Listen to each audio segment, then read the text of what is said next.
Okay, good morning, everybody. We'll call to order this meeting of the Board of Supervisors. Today is April 26th. It is a little after 9 a.m. If everybody could please stand for the Pledge of Allegiance and then remain standing, and we will have our invocation by Pastor Michael Douglas from Advancing Vibrant Communities. I pledge allegiance to the flag of the United States of America and to the republic for which it stands, one nation, under God, indivisible, with liberty and justice for all. Heavenly Father, we thank you for our representatives on the dais here today. Would you give them great wisdom as they go through their deliberations today? Thank you for the sacrifices they and their families make to serve us here in the county. And we pray overall for relief from the drought as we proceed into the summer months. And we pray for protection and safety in our neighborhoods and for prosperity in our business community as well. Amen. Amen. If everybody could, just for a second, remain standing. I forgot to say this. We'd like to do a moment of silence, if we could, for our former Stanislaus County Parks Director, Bob Gregory. Just one moment here.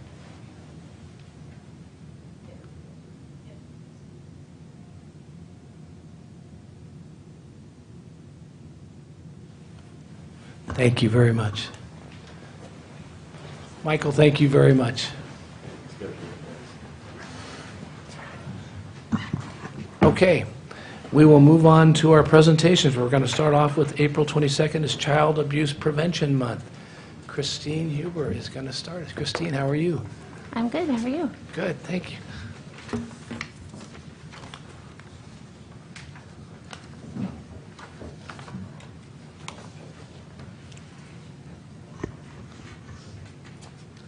We think we were going to start off with Christine. Sorry, it took me a moment to find okay. the PowerPoint.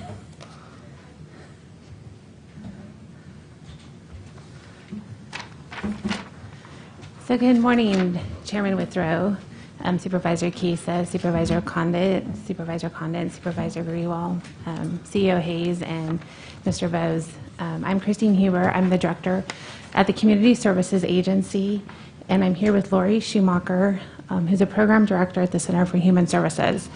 But we're here today as the co-chairs of the Child Abuse Prevention Council here in Stanislaus County.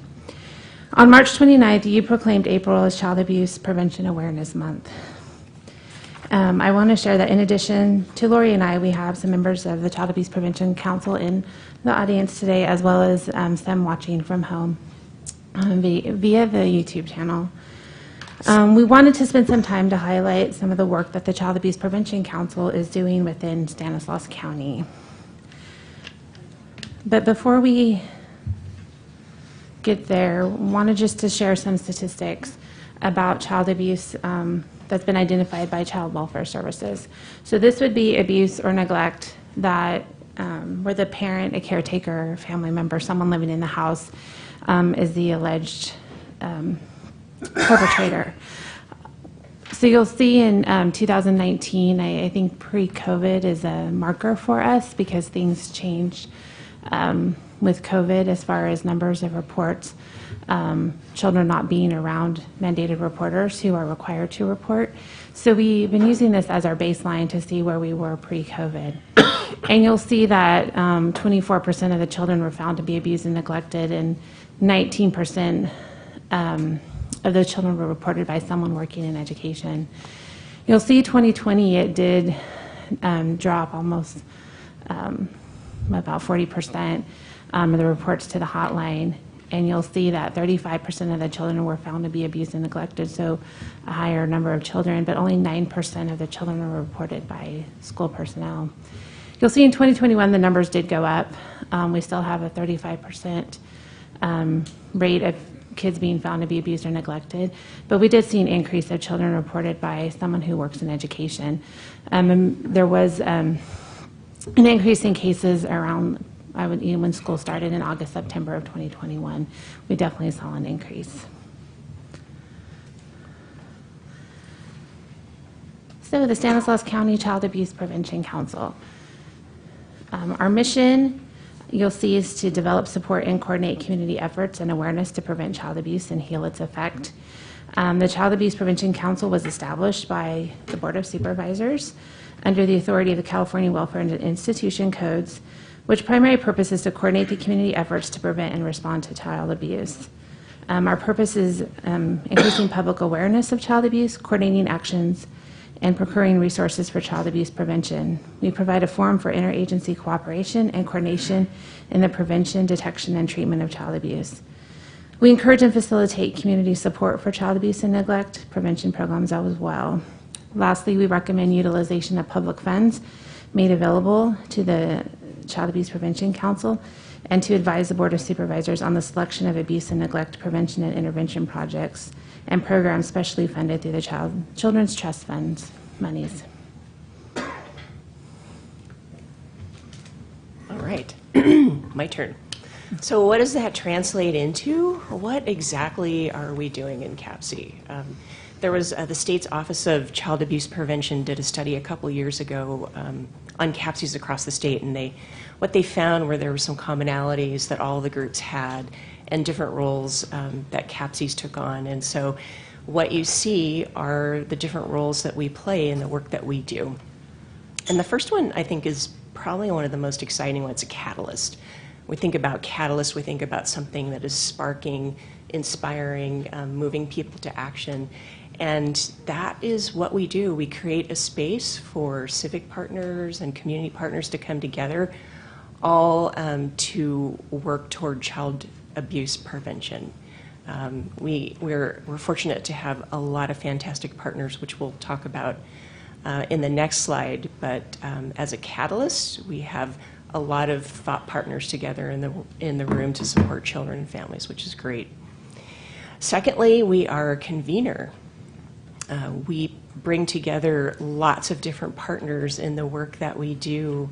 We've got folks from the interfaith community, we've got representation from probation and the DA Victim Services Office, education, public health, our community-based partners, lots of community members, parents that have lived experience in the system itself. So we're really grateful to be able to create the space for the work to happen collectively. And I will say, like with Christine and I co-chairing, it's a really kind of an unusual a setup for CAPCs. Many CAPCs are their own organizations, but here in our county, we've got a government and community-based partner sharing the facilitation of the work, and that speaks for the work that we do together. Finally, the last thing that we do is we coordinate. We're really trying to align the work in our county, but also with the state. And I think Christine's going to talk a little bit about that later. But there's a lot of prevention work happening with the Office of Child Abuse Prevention in many other counties throughout the state. We're doing that work locally. We're hoping to create understanding of the conditions that children and families are facing here and work with all of our partners to coordinate and align the efforts together. So that's just a little bit about some of the many roles that our CAPC plays. So who are we? I mentioned some of the partners. We've got quite a few folks, and I will say probably, I mean, there are upsides, a few upsides to the pandemic. I guess one of them was that we had the opportunity to continue to meet remotely, and that did create a lot of access for people. Sometimes it's hard to meet in person, so we've got a lot of representation from many, many different groups that you see before you, and we're excited to have the mix that we do.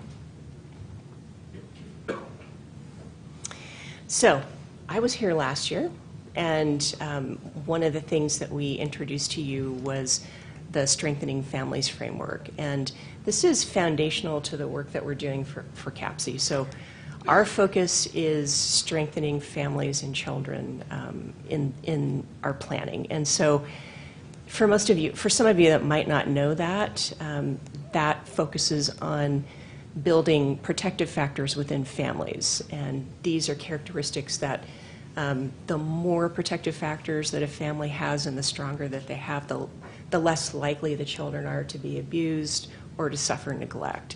And so that has been something that we all can rally around in the work we do. It doesn't matter if you're a deacon at a church, if you are in a classroom, if you are in probation and you're working with families. There's something that everyone can do to work toward strengthening families and engage protective factors in the work that we all do. So I talked about these last time, sort of went into detail, and this time I thought I would share just a story to illustrate how this works in real life. And I'm going to share from a perspective of family resource centers, because that is that's the world that I'm in a lot. The center and many of our other partners have family resource centers here, and so we engage a lot of children and families. And I would say probably last year we had a family come to us, a husband, a wife. The mom was pregnant. They had 3 children, and they came to us because the husband lost hours at his job because of COVID, right? Like, you know, this is not uncommon. This was happening to families all over, either underemployed or losing, you know, their employment altogether. So somehow they found out about the FRC. They came and said, you know, we're a little embarrassed to ask, but we could really use some help with food. That would help us, you know, just maintain and stretch our budget with what we have. So we got them food, and food is a really great example of concrete support. That's just something basic that everybody needs. You know, we all need that. So we got them food, and you know, they were grateful. They left, and then probably about 3 months later, the mom came back to visit us and shared that the family was again impacted by COVID. And tragically, the husband passed away, lost his life.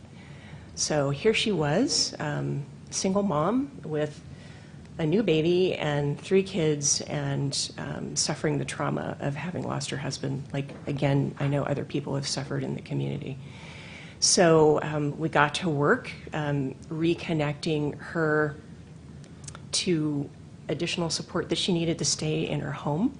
It's like, what do we need to keep your lights on, to keep the heat on? That goes back to concrete support, shelter, you know, those kinds of things.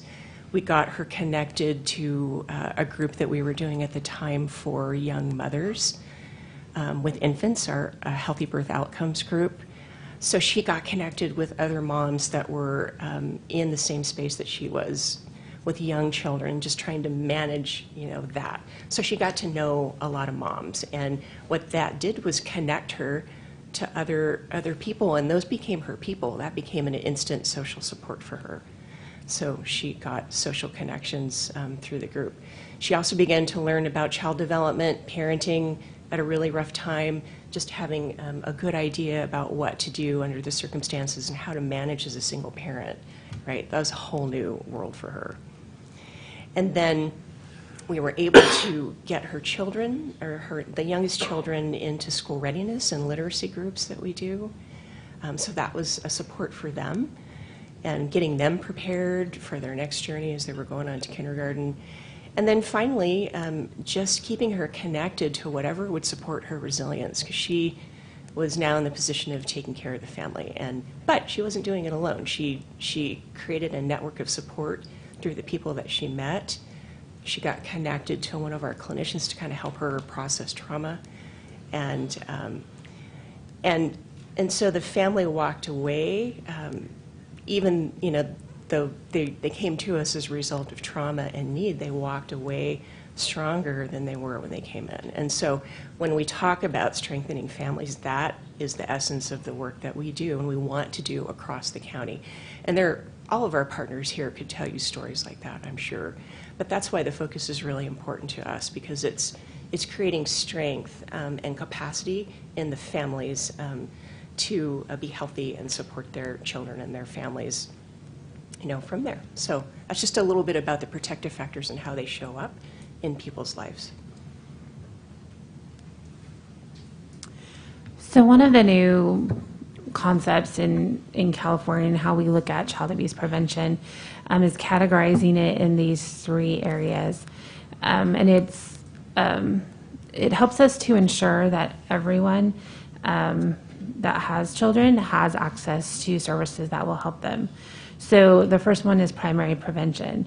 This is available to anyone in the community. So you think of a parents who have a new child and they're at the hospital and they have videos to watch and they get information about being a new parent and things like that. It's directed to everyone. Next is secondary prevention, this is services or activities directed at people who have one or more risk factors. So a young parent, if there's domestic violence, if there's parental substance abuse, things like that they need help with, but it hasn't risen to that next level of tertiary prevention, which means that child maltreatment has occurred. This type of prevention is something usually child welfare services will be providing.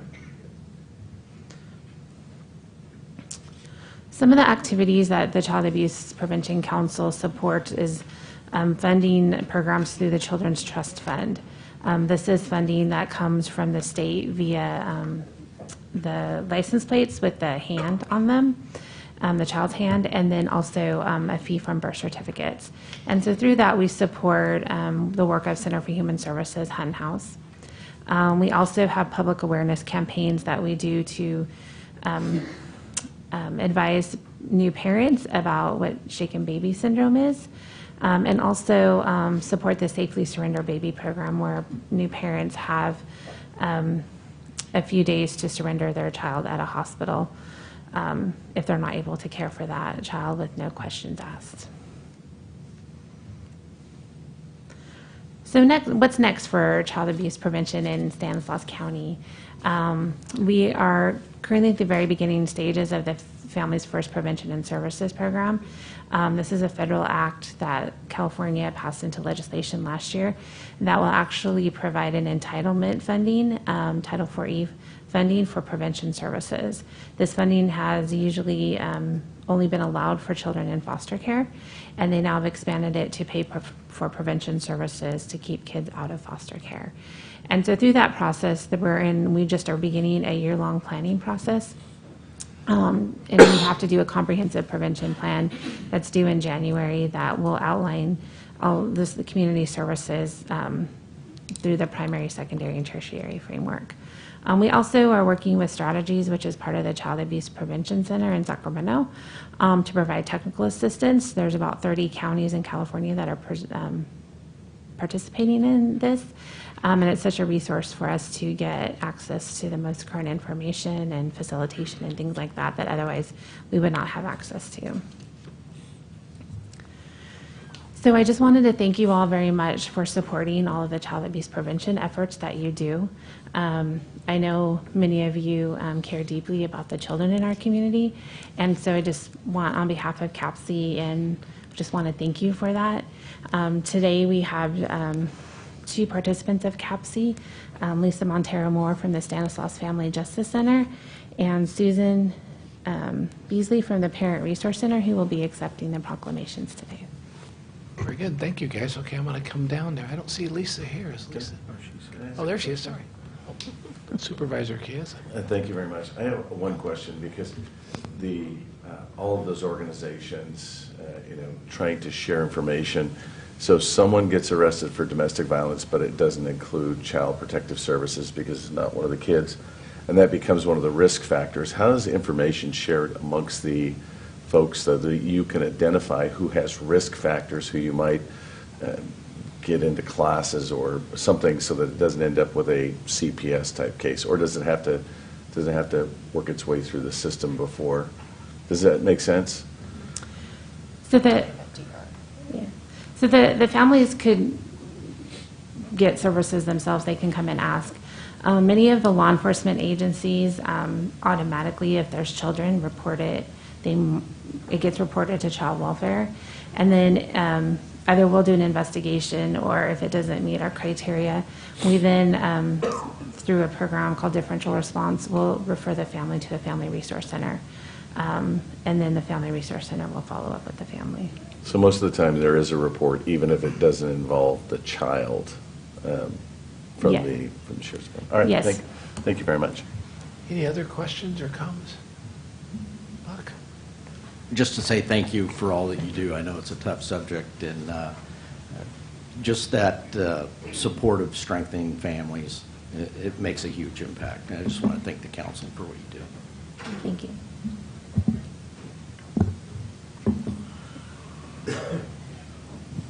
There we go. Thanks, Buck. And the proclamation is over here. All right. Very good. Holy cow, look at that. All right, so we've got a lot here. So first, I just want to thank you guys for all you do. You do, what you're doing is the Lord's work, basically. And this is something that hurts all of us to our core, I would think. When you think of children and abuse and neglect, it's just, it's probably the most horrific thing you can think can happen. I mean, it's just a basic human instinct, a basic animal instinct, right? Just to protect your offspring. And when you see that that doesn't happen, it's so painful for everybody to see. So first, the work that you're doing, again, it's the Lord's work, and it's hard. I'm sure it's very hard, the things that you guys see and are involved in. So, and what's so great about it is the collaborative effort that we have here. It's not just one agency, it's everybody working together, coordinating their efforts to try to make sure this doesn't happen. It was so sad during COVID. One of the things, as we've talked about, and as those numbers illustrated, you know, the reduction in reporting wasn't probably a reduction in cases, but a reduction in reporting.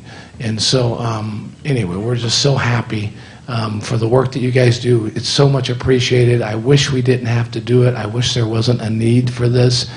And I know that as we get into this, and I'm sure as you guys see, so much involves drugs and alcohol and mental health issues that cause parents to do these things. And so, anyway, we love what you're doing. We do everything we can to support you. The board is very much appreciative of everything you guys have done. And we're happy to declare this as Child Abuse Prevention Month. So come on up, let's take some pictures, and we'll let you guys hold these things. Those are big resolutions. Susan and Lisa, thank you. Do you guys want to say anything? All right, it's your turn. Good morning. I'm Susan Mendieta Beasley, Director at the Parent Resource Center. Thank you so much, and thank you for allowing us to come and be here and share the work that we do. And as Lori described, it really is, and Terry described it really is about working together. Oftentimes, we may get a case at the Parent Resource Center, and the family, in one situation in a mobile home, the mom was trying to do right and do everything the way she should. We took care of her for a while, and then we called on Lori's team over in Oakdale. Can you help us? Because we had grandparents there. So really, there are those connections. We really rely on one another is really how it works. And I have to say, I'm very, very proud to work at one of 10 to 12 family resource centers in our county. We're very appreciative of your support and know that you have very hardworking individuals at each and every one of the family resource centers in our county. And I know you've heard me say before, I'm not a fan of government. Government does not fix all problems. But this is, and I will admit, there's one tax I pay, that's the library tax. And this is one time when I can say, here's an example of government working with nonprofits, and we're having some really good successes. So thank you. Thank you, Susan. My name's Lisa Mantero-Moore, and on behalf of the Stanislaus Family Justice Center, thank you for this opportunity today. The Stanislaus County Board of Supervisors, your tremendous staff, members who sit on the boards do an amazing job of really looking out for the children and the families in our community, and we're so fortunate to be a partner and help with that. There are so many stories that go back and forth of the things we read about in the paper and the things we don't read about. There's just so much more work to be done, so thank you, Stanislaus County, for recognizing the prevention of child abuse and giving us the opportunity to be here today. Thank you. Thank you guys very much. Let's take some pictures.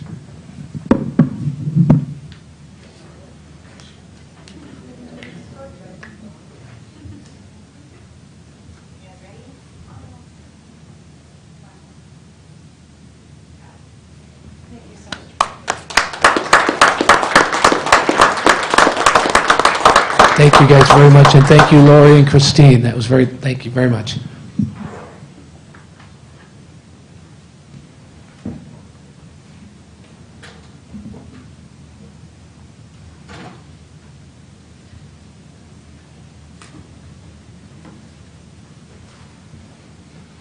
Okay, thank you very much again. We're going to move on now to our report from Rick Santos regarding the Stanislaus County Employees Retirement Association. Executive Director Rick Santos. Rick's going to come here with some good news for us here. Finally, right? Good morning, how are you? Good morning, thank you. Thanks for having me. That was a pretty inspiring presentation right there. You guys got I think you got the dessert first, and now I'm here to feed you the actuarial spinach afterwards in reverse order. Okay, so are we ready to go? All right, we can skip to the third slide here. Thank you. So how are we doing today? Mr. Withrow, you're correct. This is finally good news. It's been several years, I think, since we've had returns like this. I haven't seen returns like this until 2010, 2011 that we had in fiscal 2021. The plan is nearly 90% funded, and we haven't been there since 2014. And what makes this moment even better is that we have much more conservative assumptions than we did in 2014. When I got to Stansera in 2011, the assumed rate of return was 8.25%. In 2014, it was 8%. So we brought that down by 1.25% since then. So you've got a lower investment return assumption, which generally increases your costs, lowers your funded status, and we have more conservative mortality assumptions that we did in 2014. Compared to 2014, people are living longer today. And so the actuaries have baked that into the assumptions over the last several years. And so all things considered, we're in pretty good shape right now, the way things are today.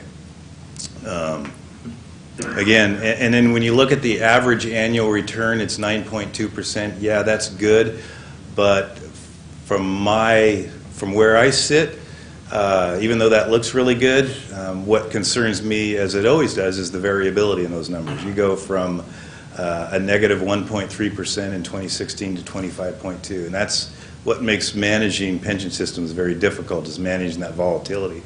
Because as you know, there's a lot of correlation between the returns you see and the plan sponsor contribution rates that are paid each year. Next slide, please.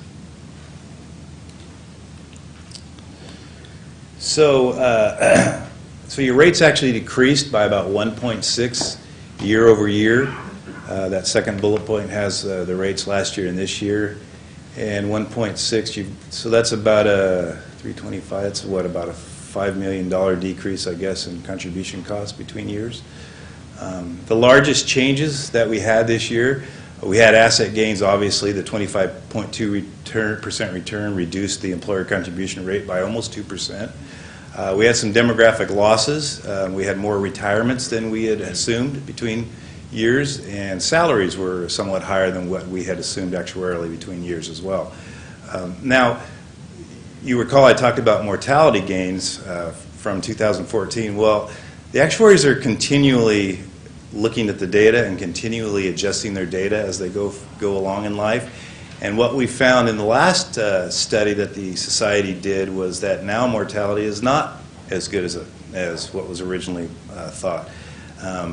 And they tried to, I believe they tried, I didn't read the whole study, but I believe that they tried to eliminate the effects of COVID, which I'm sure they did, because you don't want to really carry that long term in your assumptions. But what we have found is that we're backing off a little bit on the longevity of people. People aren't quite living as long as what the data showed us just a few years ago. So that's changed. And so now people, since they're not living as long, that actually served to reduce the cost a little bit. So those are the main drivers in the employer contribution rate between valuation years. Next slide. So there's three things that I used to get asked this a lot. What bothers you about the pension plans? And I have some personal issues with pension plans, which maybe I can talk about today because this is my last time I'm going to be here, so I can start to say what I want. Nobody's going to care. So the three things that always have concerned actuaries are, one's inflation, and finally we're starting to see inflation. We knew 10 years ago that at some point in time with the easy money policies that the Federal Reserve was pursuing, that this party wasn't going to last a long, long time. It lasted a lot longer than I thought it was going to last. But nonetheless, it seems like we're here, and we now have to deal with inflation. The biggest issue with inflation is it creates a headwind to anybody's ability to earn a real rate of return, and that is the return that you would earn above inflation. We all have that. When we save money for retirement, we try to outpace inflation. As an active employee, we try to go out and earn a wage that keeps up or beats inflation to increase our real net worth and to make us feel richer. And inflation is going to eat into that right now. So our job now is to try to keep up with inflation and beat inflation, because we still have an unfunded liability, so we have to eat away at that, and so we'll need some real growth to be able to do that. The one thing that's good about a pension plan, though, is that if you think about it, there is somewhat of a hedge with inflation. Inflation's bad, inflation's good. And the good part of inflation is that our liabilities are hedged. When one retires, over the long run, you can't accrue greater than a 3% COLA annualized throughout your retirement years. So to the extent that inflation actually goes above 3%, that will put a damper on our liabilities, because again, we can't pay anything out more than a 3% COLA from year to year. So that does create a little bit of a hedge on the liabilities. The second thing is that generally what comes along with inflation are higher interest rates. Higher interest rates are a really good thing for pension plans, because when you have low interest rates and you have an assumed rate of return that's hovering near 7%, it's obvious that you're not going to get your 7% return by investing in bonds or safe assets. So you've got to go out and take some risk in the plan. And so higher interest rates gives us the ability, and we keep our eye on this. We haven't done anything yet because it's way too soon to see what's going to happen, but we keep our eye on this. And if interest rates get to a point where they start to meaningfully allow us to de-risk the plan, then we start moving assets over from riskier assets to less risky assets, holding the discount rate steady. And so it's not going to happen in my tenure, but maybe over the next 3 to 5 years we will see some higher interest rates. Again, I know that a lot of people don't like higher interest rates, but from a pension perspective, I truly don't mind higher interest rates. It gives us a lot of opportunity and a lot of options here. So that may be something that we deal with down the road. The second thing that's the biggest risk to the plan are recessionary pressures. I think that we're getting to a point where we're going to start to see reduced demand. It depends on how long inflationary pressures persist throughout the economy. And if they persist for any extended period of time, I think we might see some pressure for our reduced demand for goods and services. And that equals lower economic growth. And when you see lower economic growth, that translates into lower equity returns on the stocks that we hold. So that could dampen some of our returns later on. I suspect we will see a flattening, at least, of the equity markets. I don't know. I see everything. I see all the predictions from one end of the spectrum to the other. But I suspect that equity returns will be somewhat dampened as we go forward here in the short term. Whether there's going to be a large drawdown, I don't know. I don't quite see that right yet, but who knows? I don't know the answer to that. And then the thing that really bothers me the most is what happened in 2007, 2008, is when we had the large drawdown to the portfolio because of the economic depression. And that caused funded ratios to drop down into the 50s and 60%. I wasn't here at Stanislaus County, but nonetheless, all the plans that I administered back then did the same thing. And it's taken us a long time to dig our way out of it. But we have done a good job digging our way out of it, especially in light of the fact that we have more conservative assumptions. We had very aggressive assumptions back then when that happened, so that exacerbated the problem even more. So I can tell you that the same risks that existed back then exist today, but we're in a little better situation today. We have better and more refined actuarial processes in place to actually allow us to dampen those bad things when they happen. Which we would see again if we saw something like we did back then. So all things considered, I feel better today than I did 13 years ago when this happened. Next slide, please. So this might be where I can say my piece. I didn't plan to do this, though, so this is just off the cuff.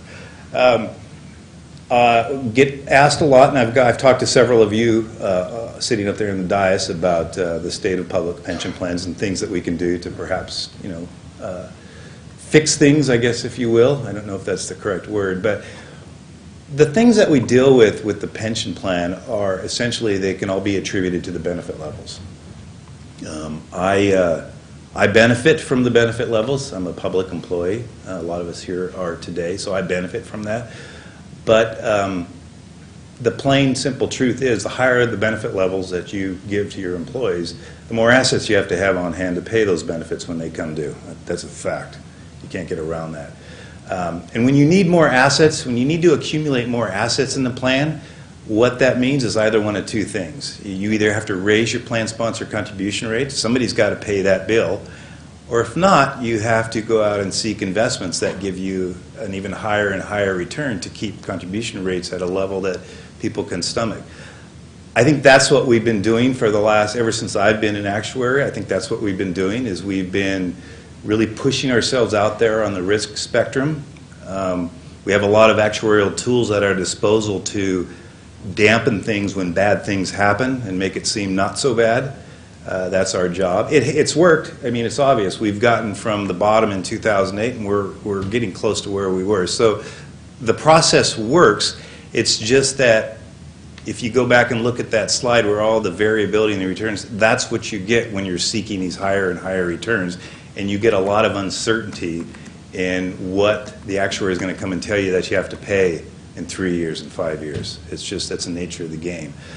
So the fact is that given the level of benefits that we are accruing, we have to keep your contribution rates at a level that you can stomach, we have to go out and take some risk in the plan. There's just no other way of getting around it. If we were to invest in like entirely riskless assets at today's interest rates, your contribution rates would be in excess of 100% of pay. So it's obvious that that's not the solution.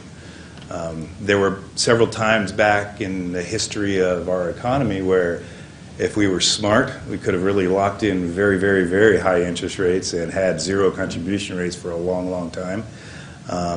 But even when interest rates go up, believe this or not, when interest rates are higher, you still have a lot of policymakers who have issues getting away from equities because they feel that they're losing out on something, that they're not there to make a lot of money and build up surpluses. So I think human nature kind of prevents us sometimes from making prudent decisions, especially when it comes to our pension plans. What I want to say, though, is that the defined benefit per se is not the problem here. It's the level of assets. Defined benefits are a very, very valuable benefit to all of society, and I wish that everybody had some form of a defined benefit. I know that we have Social Security, but even that, I think, it needs something. It doesn't solve all our problems. But the bottom line is that the defined benefit, I can tell you right now that probably most of us that work for the county, the defined benefit is probably the biggest asset that they have.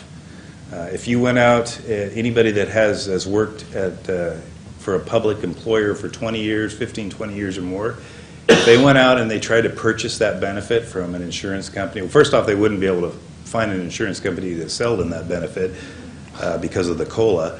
But if they were able to go out, I mean, you can put an economic value on these benefits. If you were able to go out, I think what you'd find is most people's retirement benefit, 15, 20 years in, well over $1 million, between $1 million and $2 million at an average salary. And the reason is because the value in the defined benefit is the fact that the employees, it's a risk transfer scheme. I don't know if scheme's a good word, but it's a risk transfer scheme. It transfers the risk from the employee to the employer. And this is the exact thing that delineates a defined contribution versus a defined benefit. Your defined contribution, the risk is all on the employee. And in a defined contribution, that risk is transferred to the employer. There's a tremendous value to transferring, letting somebody else assume that risk, especially in light of the fact that interest rates, when they're this low. Because when interest rates are this low, that also means that it's expensive to eliminate risk. The higher the interest rates are, the less expensive it is to eliminate risk. And so that's the main value of these pension plans. And so what I've always thought is essentially that last bullet point. I don't, and you know what, Stan Sarah, I believe, is somewhat responsible for this as well. I don't think that we've done a good enough job myself, that I've done a good enough job, and I believe I've had an opportunity over these last several years, because I've always thought this. I don't think that we educate our workers, our active population, I don't think we educate them enough, because I don't think that our employees understand the real value of these benefits. When I first started accumulating a defined benefit many, many years ago, I always wondered to myself, I don't understand why more and more people aren't trying to get into the public sector. It doesn't make any sense. These benefits are so valuable. And in fact, when I started working for the public sector, it wasn't my intent to work for the public sector. My intent was to go there, work, get my credentials, and leave. But after I was there a couple years, I started realizing this thing is pretty good, this little thing I got going here. And if I stick around until I'm 60 years old, just like I am now, if I stick around to then, I'm going to be able to take something and not have to worry about my retirement after I'm retired. And it hit me a couple years into working for the public sector. I think I'm going to stick around here. I think this is worth me sticking around. And so I did. And I guess I just don't think that we all understand and we all appreciate. I think a lot of us do, but I think that some of us really don't understand how valuable these benefits are. So again, there's a spectrum here, and the employers need to weigh. If you're going to consider changes to your plan, you have to consider whether you're getting enough bang for your buck here in terms of the value that's perceived by your employees. So that's kind of always been my thought process over the last several years, and now I'm telling you. Next page, please. So Pepper is continuing to make a very profound impact. It's actually integrating itself into your plan much faster than I thought it would. We're already at 55% of all our Stan Sarah members are already Pepper members. And ultimately what that means is that that's a 3% decrease as a percent of pay for your general members, about 8.5% for your safety members, which if you aggregate that across the entire population, since you have a lot more general members, it works out to about 4% of pay, a decrease long-term in your costs for the PEPRA.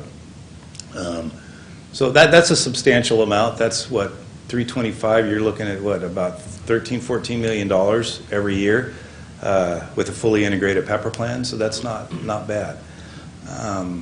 The problem is that it's going to be a long time before your legacy members start to die off, a long, long time. So that means your liabilities are still going to be there, and that means we're going to have to continue to reach for returns for some time. So you're going to continue to see that volatility in your contribution rate for quite some time. And then finally, the last bullet point I wanted to make was that Mr. Chiesa asked last year about how much the county saved when they implemented the Tier 2 in 2011. And I warned him before. I said, I don't think it's going to be a whole lot. And it turned out to not be. And you know what's interesting is that as I put this slide presentation together and I looked at that number and I looked at what the decrease is in the cost of the plan as a percent of pay just due to the change between valuation years, I was thinking, wow, this didn't save a whole lot. But I think you had the right idea. I think the timing was off. I think that's the only thing. The longer you could have had this in effect prior to PEPRA, the more you would have saved. So it's unfortunate that you guys implemented it exactly 2 years before PEPRA came around, or else you would have saved a lot more money. But nonetheless, PEPRA took over and essentially did the same thing for you. But you guys were on the right track. Again, the timing was just a tad off. So I'm going to conclude there, and I'll let you guys ask any questions if you have them. Very good. Thanks, Rick. Thanks for the presentation. Very good as always.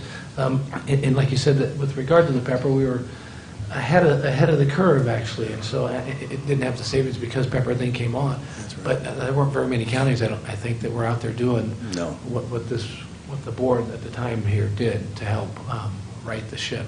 So, questions? Any questions for? I just think this is the fact that rates are going down.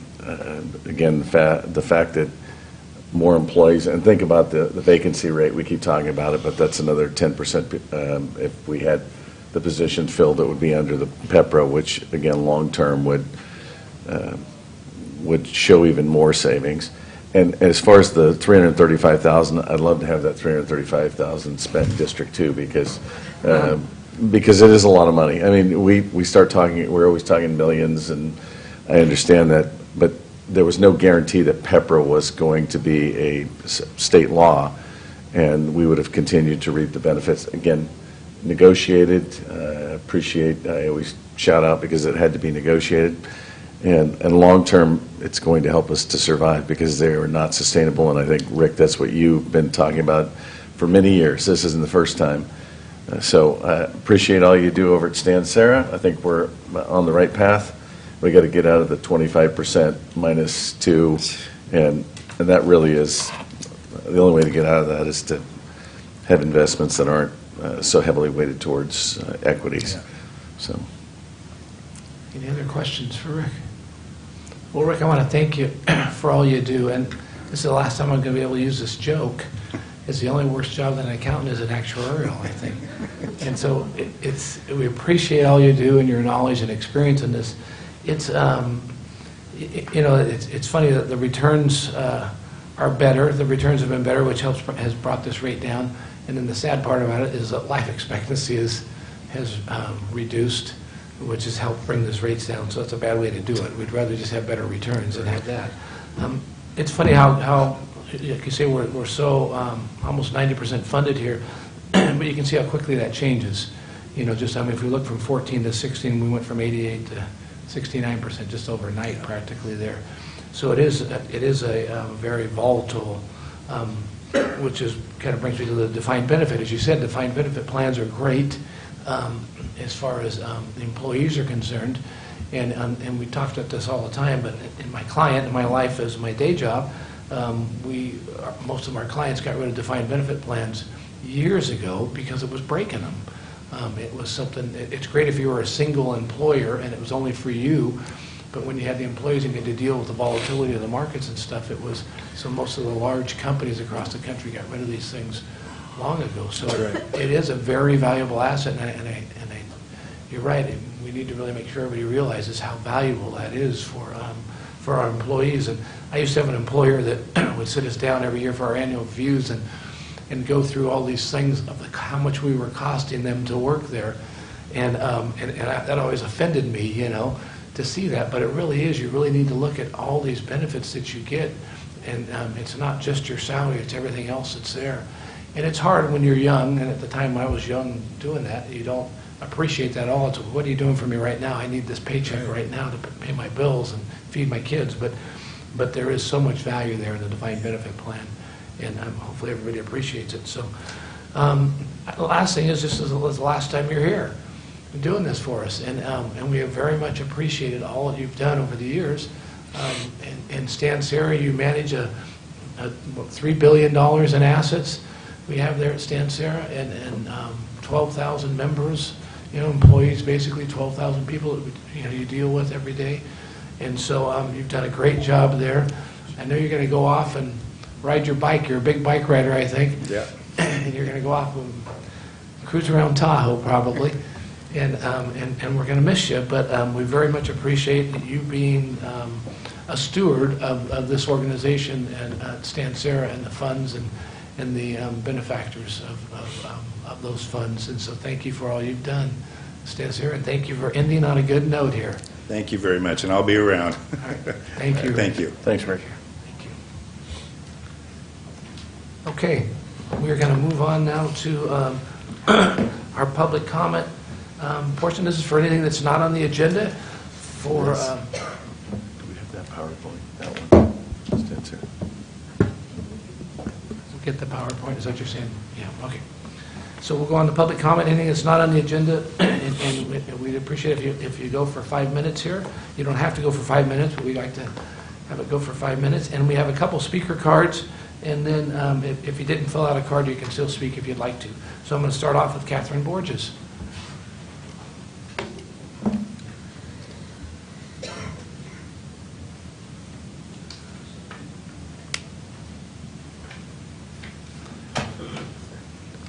Catherine, good morning. How are you? Good morning. Good, thank you. So, good morning, Supervisors. It's been a month since I was here and requested the General Services Agency report on the site locations for the new substation in Salida. I was going to reserve my opinion on a site until I saw the report, and since you are using public monies, I still expect a report to be produced, even if you are the ones who put the cart before the horse. I also expect a response as to why both Sheriff Dirksey and Fire Chief Pat Burns said the terms of the lease at the fire station was $1 a year for 99 years, but the board item you passed stated $1 a year for 2 years with an option for 4 years. What do you five know about this lease that the public doesn't? What will happen after 2 years? Is the lease going to go up? Is the county buying the land? The county also needs to do better with respect to communication.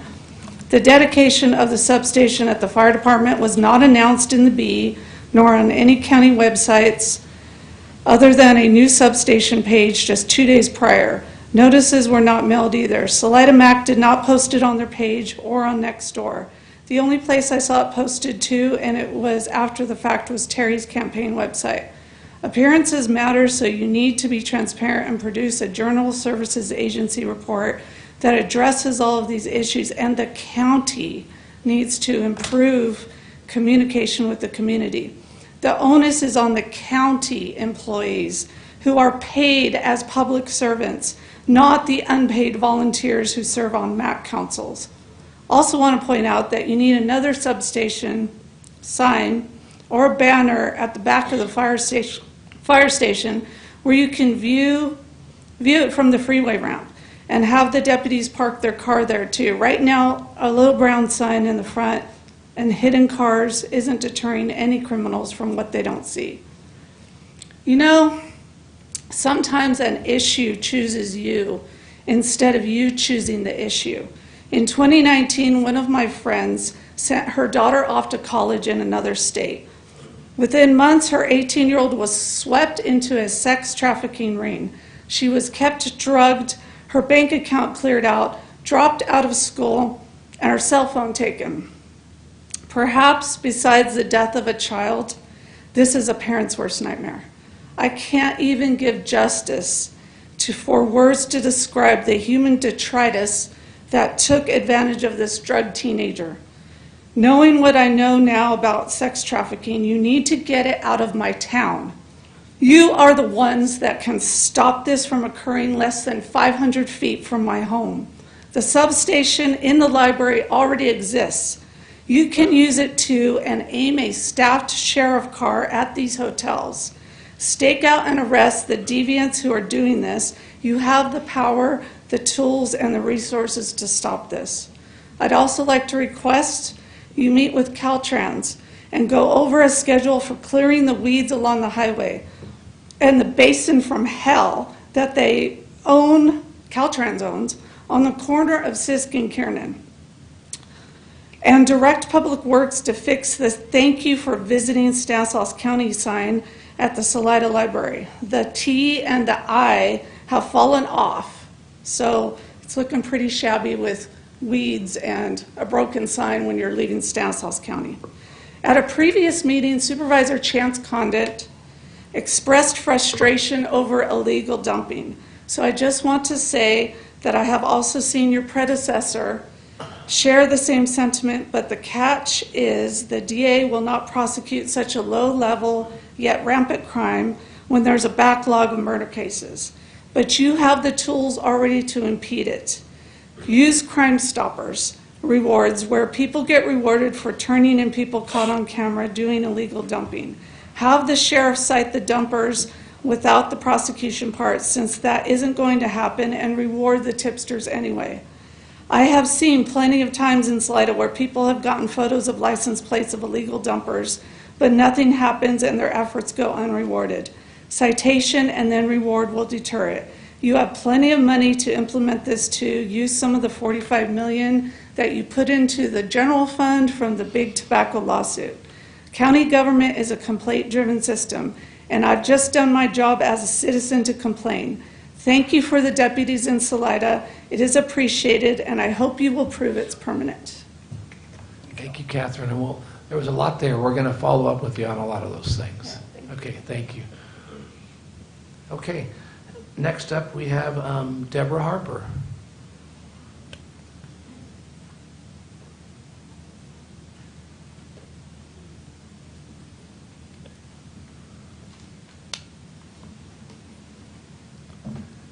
Deborah, good morning. How are you? Good, how are you? Good, thank you. You know, technically, I shouldn't be here.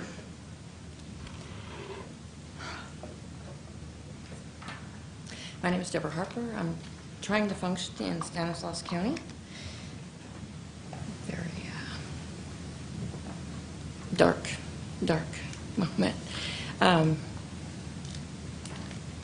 Mother passed away in August I'm sorry, Deborah. in 21. And everything's covered up, you know, how she looked in her visitation was covered up. Everybody's just glossing over everything that's going on in this county. You've got some pretty serious stuff here that you're talking about in the meeting, and it's very awesome that people are you have all of these tools, but it's gloss. It's all gloss. You're just glossing over everything that's going on in this county, because obviously we can't talk about it. If there's mob mentality, somebody said in one meeting, you know, if there's mob influence, if there's county influence, who's the mob, who's the county, who's the system, who's this? It's all too vague and ambiguous, left and right. I graduated in Oakdale High School, 1976. Very, very uninformed, which is not a complaint, okay? Because not one person in my 63 years has communicated about the coffee and the mess, about scopolamine or hypnosis. These are very serious things that people are just glossing right over, and it's just messing up and eroding our counties and our communities. So somebody has used scopolamine and hypnosis on me. Very specifically, I went to a SART because things were going on that shouldn't have been going on, and ended up in San Joaquin County on a brief trip having to get a SART. And prayerfully and respectfully, the San Joaquin deputy, I went through the DA's office, San Joaquin DA's office at the time, don't know who's who, what's what, because I do not have a memory, a very little memory, so I could be talking to children and my exes and not even know who they are, and not one person is telling me who they are. And that's a very awkward dynamic. So I'm in this SART, and my phone was on the counter. Somebody used scopolamine or hypnosis at that moment for that phone to stay on that counter. A little black girl came in, walked off with my phone, took a selfie of her and her child with my phone, with all my photos and all the information I was working on at the time, and walked out. And when I got to the deputy, prayerfully and respectfully, Deputy Grant, he laughed and he said, "You just left it there. So you gave it to, you know." I said that phone is stolen. They refused to acknowledge that phone was stolen. So we have all these compounding issues, and it's a sphere of influence because everyone there knows everyone here, and there's a lot of people integrated in all this manipulation throughout the counties. And it's been going on far too long. In 2006, okay, I'm going to go ahead and make this point. I just recently Googled David Paul Grant, Sheriff Deputy David Paul Grant. I worked for Dr. Grant at the VA Medical Center in La Jolla. Everybody knows everybody. I'm not sure if it's Dr. Igor Grant, who I worked for at the VA, if it's his Sheriff Deputy Grant at San Joaquin County, or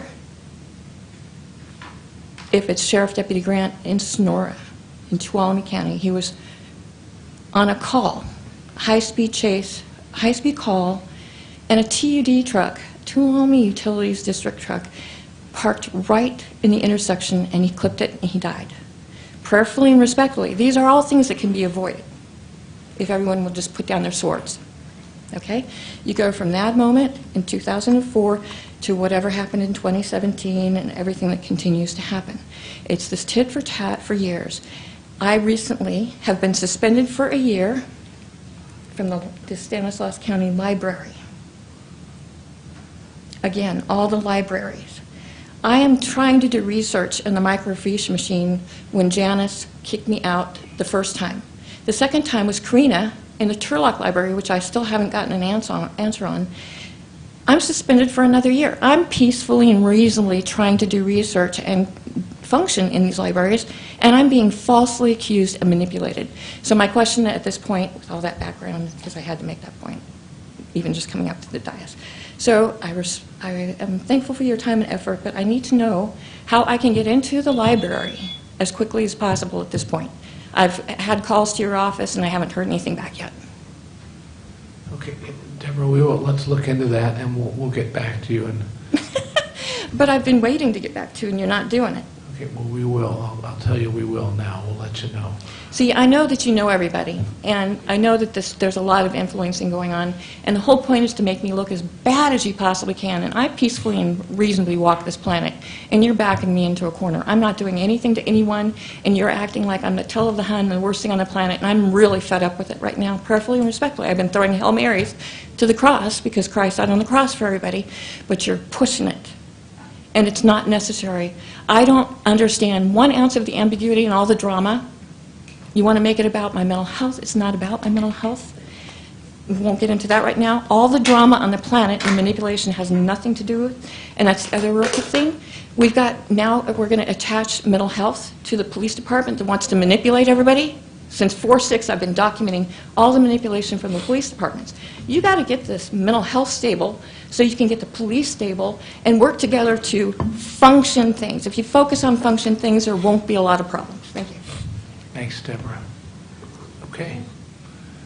Do we have anybody else with any other, for public comment? No more cards? Anybody else want to? Steve, come on up.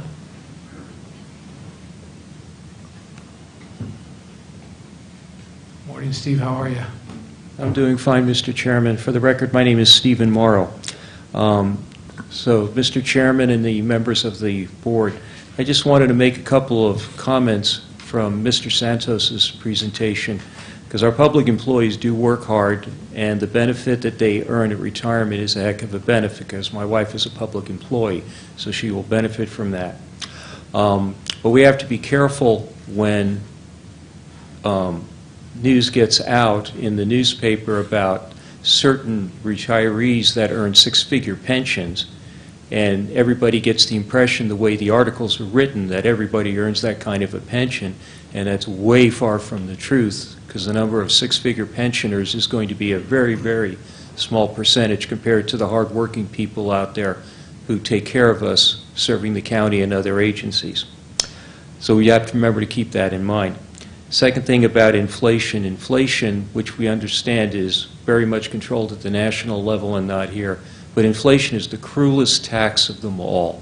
People work hard to save money, and then the value they're expecting from that gets cut out from underneath it, and sometimes from pretty poor decision-making made at the government level. So I just wanted to make those points and wish Mr. Santos a happy retirement. Thank you. Thanks, Stephen. Okay, anybody else before we move on? Seeing none, okay, we will move on to our consent calendar. We have a couple things going on with consent. First, Jody wants to talk about C5. Yes, thank you, Chairman. With fellow members of the board, we'd like to remove item C5 from today's agenda. This was a public hearing to conduct a Prop 218 vote for County Service Area 31. We have some more staff work to do on this to clarify some items. We'll bring it back at a future date. Okay, thank you. Very good, so we will pull that one. Anybody else from the dais want to pull any item on the consent calendar? Anybody from the audience like to pull any consent calendar items? Okay, seeing none, before we vote on this, I am going to jump off because I have a conflict on B10 with regard to the Children's Museum. We do some accounting work for them, and my daughter and son-in-law are on their board, so I'm going to step away and let our vice chair take over for, maybe let's do all the rest of them before them, and then I'll run, sorry. Okay, let's look for a motion for everything besides B10. Motion to approve all items other than B10. Second. We have a motion and a second, all in favor? Aye. Opposed, passed unanimously. Okay, Chance.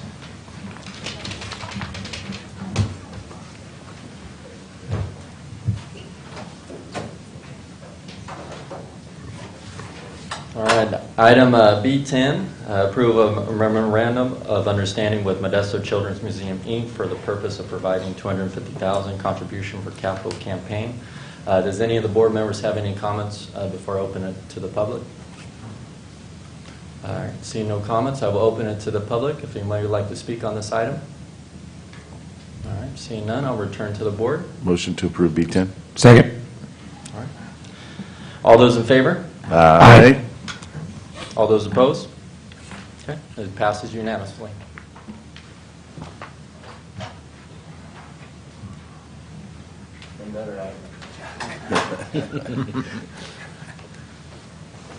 Little test run. Okay, very good. Thank you for that. And now let us move on to our public hearings. We're going to start off with item 7.1, which is actually approval to reschedule a public hearing for April 26, 2022. We'll just go ahead and let's start right off with that. We don't have any presentation. We'll just need a motion and a second to reschedule. I'll move to approve the rescheduling. Second. We have a motion and a second. All in favor? Aye. Aye. Opposed? Passed unanimously. Very good. We'll move on to item 7.2, public hearing to introduce and waive the first reading of the ordinance to amend and eliminate existing fees for the Department of Parks and Recreation. Jackie.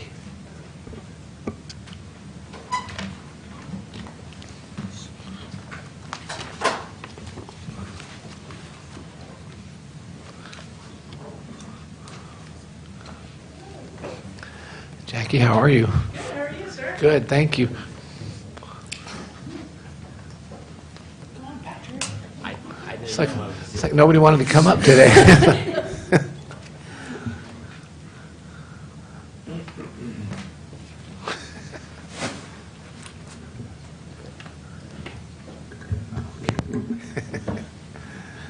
You sleep deprived? Yeah. Thank you for having me here today. We're going to discuss the proposed new amended or eliminated fees for the Parks and Recreation Department. One of the questions is why now? So fees have not been updated since 2018. We did do a fee comparison with like entities in the immediate area that included Don Pedro and McLaren McSwain.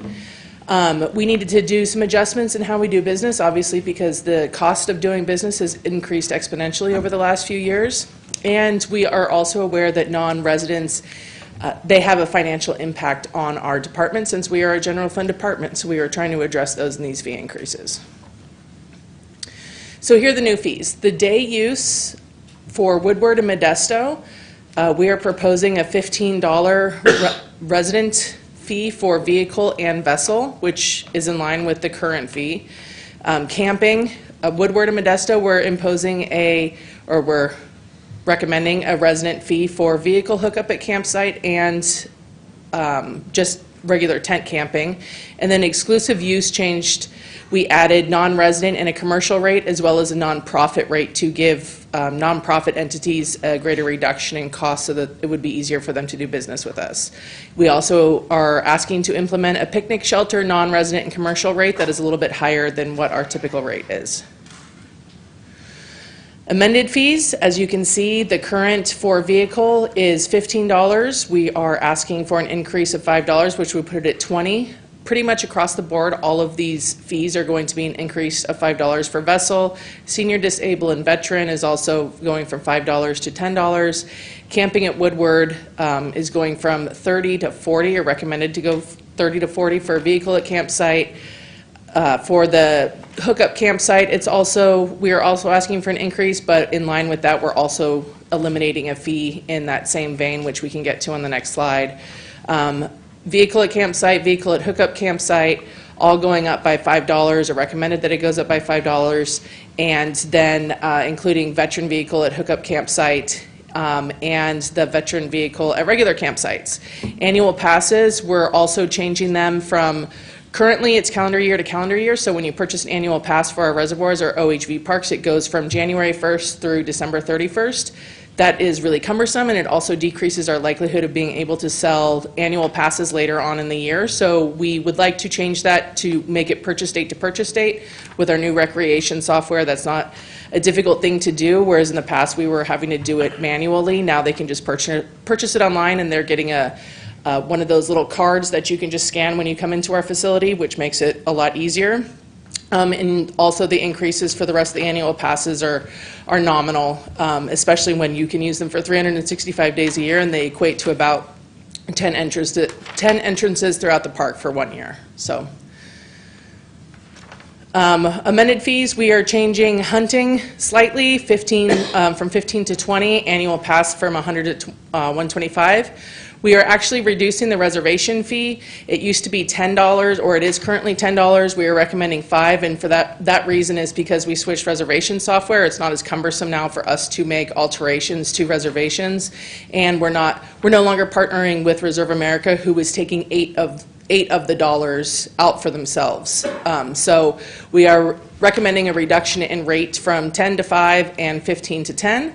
And then one of the only fee that we eliminated was second vehicle at a hookup campsite, because typically if you're bringing an RV or a trailer system to our campgrounds, you automatically have a second vehicle, and it didn't make sense to be charging people for those. So we still would like to charge 2 vehicles for tent camping, to help reduce the amount of people at campsites, and for reasons that they spread out, and we don't want them to be able to take up more area and reduce the availability for our other campers. But we thought the fair thing to do was to eliminate second vehicle camping at hookup sites, or the fee for it. So the recommendation is to set a public hearing to introduce and waive the first reading of an ordinance to amend and eliminate existing fees for the Department of Parks and Recreation. If approved, proposed fees will take effect on June 23rd, 2022. Anybody have any questions? Okay, any questions for Jackie? Yeah, thank you, Jackie. Just so that it's clear in my mind, you're not going to be charging the tow vehicle, you're charging a second vehicle that's at the campsite. Well, we already have a second vehicle campsite fee, so that's already a thing that we do. The fee that we're eliminating is for our hookup sites, so the reservable sites where you can pull your RV into. We no longer want to charge you for that second vehicle you're bringing. Okay, thanks, Buck. So it's a comment because, we're all sensitive about fees, and fees are supposed to cover costs, and obviously costs are going up, so we understand that. I had a friend I met for dinner this last Friday in Oakdale. He was staying out at Woodward, and he's not from our county, and he said it's the greatest value. He still thinks it's the greatest value, and I told him prices were going to go up, I think, about $10.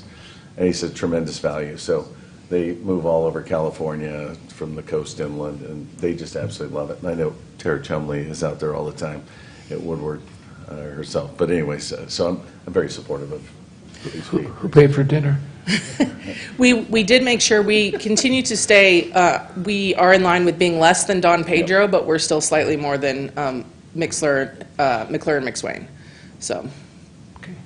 Chance? Thank you, Mr. Chairman. And Jackie, thank you so much for the presentation and all the work you do. You do a fantastic job for us in the county. And I do agree with you that we do have to raise some rates regarding our non-county residents. They certainly have an impact and enjoy our parks and our amenities here in the county. I did have a question, though, about the senior discount being raised from $15 to $20. Is that applying to seniors that are outside the county, or would that be applied to seniors? Seniors in general. Okay, seniors All in seniors, general. yes. All right, I would ask my colleagues to possibly make an amendment. I just think our seniors here who are on Social Security, who are on unlimited wages here, I think, I wouldn't want to make it burdensome for them to have to pay and enjoy our recreations here. I would ask that we can maybe keep that status quo for now for our seniors and kind of keep our senior discount at $15. Thanks, Chance. Jackie, can you maybe just kind of address that with regard to what percentage, how does that affect things? How does it affect your numbers if that were to stay the same? Oh, I would have to take a look at that if we scaled that back specifically. When we were looking at the overall increase in revenue, raising the fees, this nominal level would increase revenue by about $500,000 per year for us, which is what we are anticipating, which covers the increased cost it takes to do business. I would have to pull out the senior number and see how that would affect it. Okay. So I can tell you, and I don't have any issue with whether we do it or not. The people that I took out to dinner loved it because of the senior discount. They said it was a great value. They're both 65. I just thought that was a part of the thing. So again, I'm not against carving it out.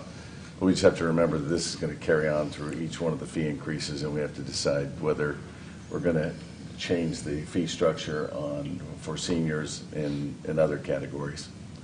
So, do you think you have any idea what seniors bring in? How many seniors do you think we see a year? I know, this is terrible, I'm I know, sorry. I am not sure. I know that we see a higher influx of seniors during the week, so I could pull those numbers out for you and send them to you by the end of today, but I don't want to give you an incredibly That's okay. skewed number, so I can get them for you, though. I'm sorry to put you on the spot, Jackie. I just, reading it over and the presentation, I thought of our seniors who are on a fixed income, who generally are on Social Security. And as Supervisor Chiesa mentioned, you know, fees are going up elsewhere, and that's Sure. why they're strapped already. And I would just hate for a senior to have to make a choice not to enjoy one of our amenities here in Stanislaus County because they are on a fixed income. Completely understand. We'll get the numbers for you by the end of the day. And I'm guessing, you had said it, but most seniors don't go out there for the weekends because there's a lot more action out there, I guess, for lack of a better word. And Right. so does that, and that's, Well, and they have the flexibility to typically go Yeah. during the week, too. and that's the most important time, right, to try and bring in, because during 3-day weekends, we pretty much max out on our spots. Sure. Or at least the good spots. How about if we, I don't know, other thoughts? You guys got anybody else got any thoughts on that? I would tend to agree with that our seniors are on a fixed income, mostly on Social Security, and I think that would be a good idea. Okay. So how about if we, well, two things we can do. We can either just go with that and make the, vote on all this with the exception of leaving that one where it is. But then maybe we could ask you to come back at a later time with the actual fiscal impact of that also. Maybe is that okay, so we can find out how much we're talking about? It's a public hearing now, right? Yes. Yeah. So that'll create another problem, right? If we have to. Have another public hearing. Depends on how you do it. If you amend the fees right now, and so that the senior discount rate is left at 15, and then direct her to come back later, then that would be another public hearing. This one would be done, and then we would have another public hearing to consider the senior discount fee. Mr. Bose, would it be wise to maybe bring back two of the proposals, bring back one, when we do make this, affirm this action, to bring back with the senior discount and without, and then we can look at the numbers and compare it and contrast, and then vote on which one we would like to enact? Still require a public hearing. Yes, that would Okay. still require a Okay. public hearing, yeah. Okay, so I say we leave the fees where they are. Let's amend the one, and Okay. then we'll take a look, and if we have to come back, we can. Okay. So, So that's, okay, well, let's open the public hearing. Yeah. Let's do that, okay. Let's open a public hearing. Does anybody like to come and comment with regard to this matter? Seeing none, I will close the public hearing, bring it back to the board, and then let's maybe look for a motion here. Yeah, let me figure that out here. Let me bring up the item and Okay. look at the staff recommendations. I think it's all staff recommendations except for senior, raising the senior discount level, keeping it status quo. I think that works. Okay, is that a motion? That's motion. Second. We have a motion and a second, all in favor? Aye. Opposed? Passed unanimously. Jackie, thank you very much. Can I ask one question? Was that strictly for seniors, or is that our disabled and veteran rates also? Because they're all kind of lumped I together. think that was It was a only conversation. seniors was the discussion there, but, yeah. Well, because we have them all on one line. Yeah, if you are a disabled veteran who happens to be a senior, I think that's the important, is if you meet that criteria and you're a senior, it stays at $15. So just seniors? Yeah. Okay. All right, thank you. All right. Thanks, Jack. And you did direct her to come back later with Yes. information on. If we could, Jay, come back on that. I think she just sends out an email, and we can determine. Okay. Yeah, there are a variety of ways we can follow up to provide that information to the board. Yeah. We'll provide you the information. Okay. That was just the first one. Boy, this is going to be a tough one here to start That's off. Okay. Okay, we will move on to our next item, which is, excuse me, public hearing to introduce and waive the first reading of an ordinance to establish new fees and eliminate existing fee for the library. Sarah and Susan. Good morning. Good morning. How are you guys? It's good to be here.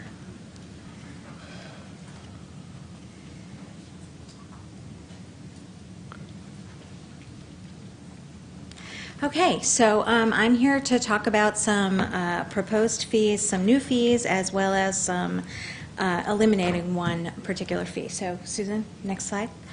The library charges a wide range of fees. We charge fees for items that we sell, mostly used books and book bags.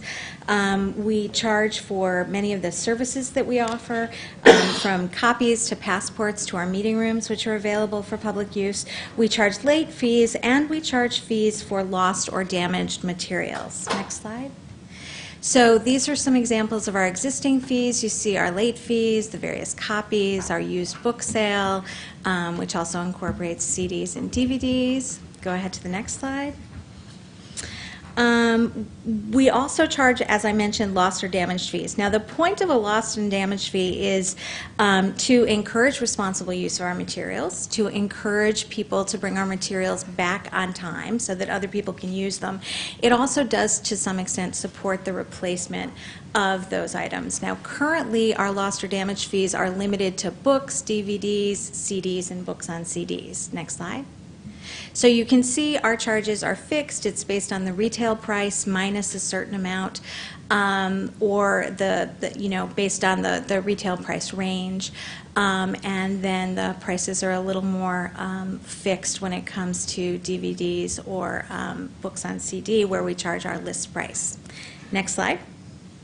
So those fees are for our kind of traditional library items. But over the past years, we've added a number of new items, primarily learning technology and equipment.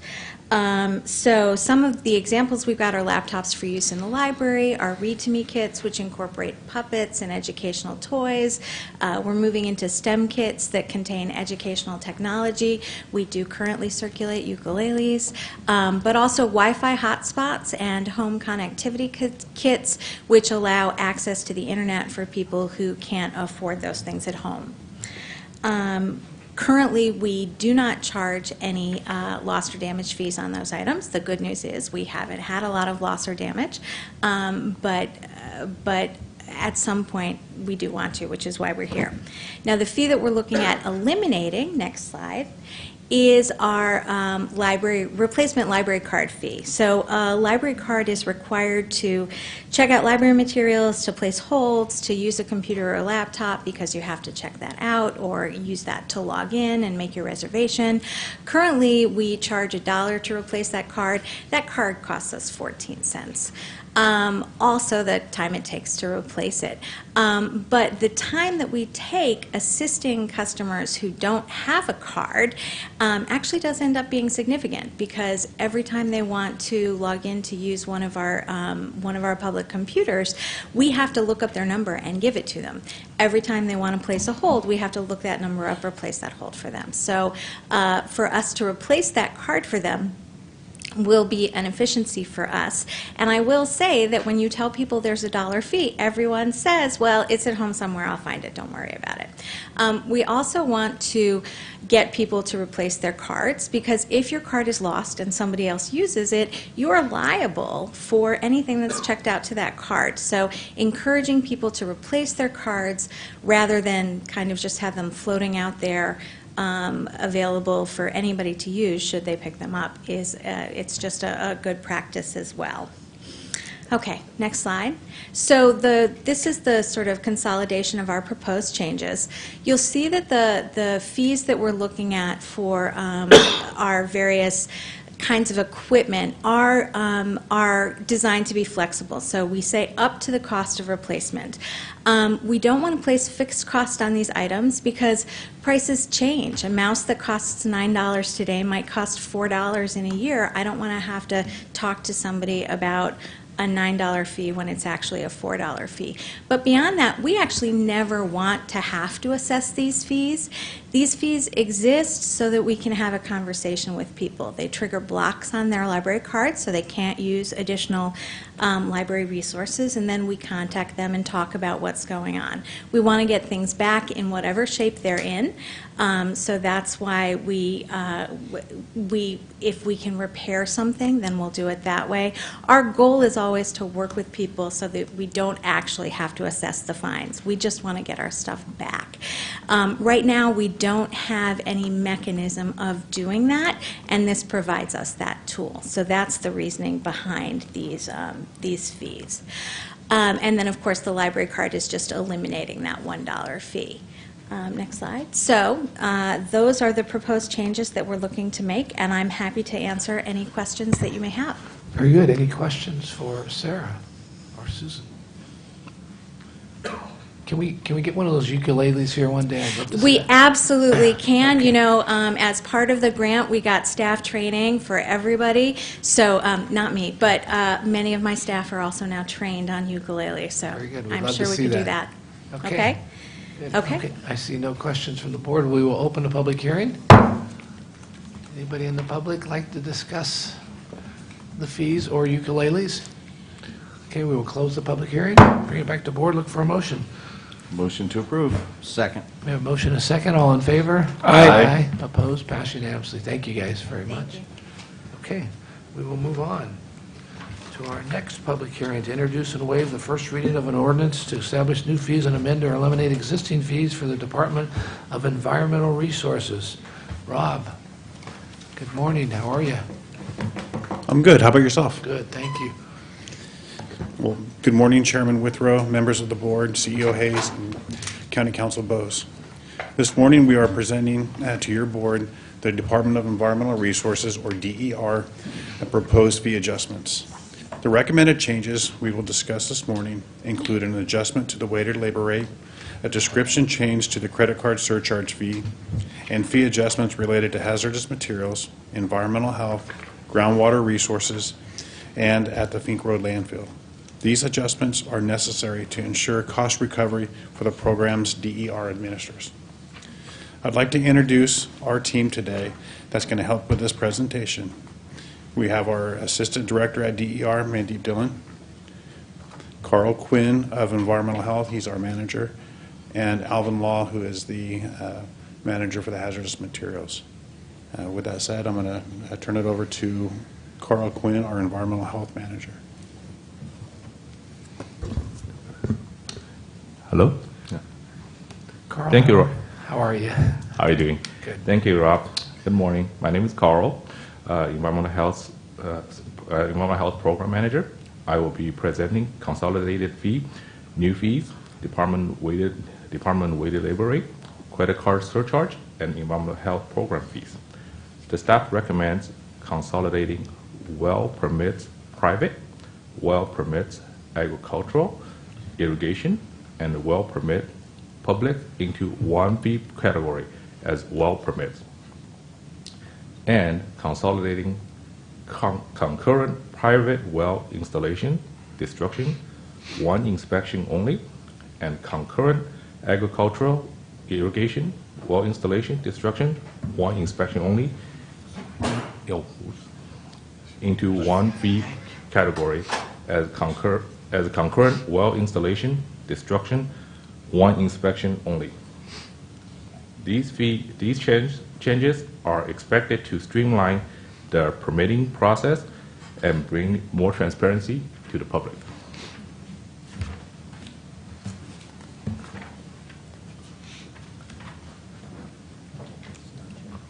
That's not the right one. Yeah, that's not the right one. So here, the rest is that the right version? That must be pressing the right button. Environmental health. Due to the California Supreme Court ruling, the staff recommends adding two new fee category to the well construction and the water program. These two fees are CEQA consultant and filing fees, which is to be billed at the actual cost, and the CEQA administrative fee, which is to be billed at the minimum 1 hour weighted labor rate. Within the ground resource program, staff is recommending adding a new fee category, groundwater ordinance plan review, which is to be billed at minimum of 2 hours weighted labor rate. This fee is for wells that are not exempted from Stanislaus County Code Section 9.37 groundwater. This fee, it was previously included in the Environmental Health's well construction program and will now be separated out into groundwater ordinance permit fee program. This change is expected to minimize confusion and bring more transparency to the public. The staff recommends increasing the department's weighted labor rate by $5 per hour and the clerical weighted labor rate by $2 per hour. Additionally, the staff recommends changing the description of the credit card surcharge to credit card surcharge convenience fee in order to allow for the department to change a convenience fee to the online payment.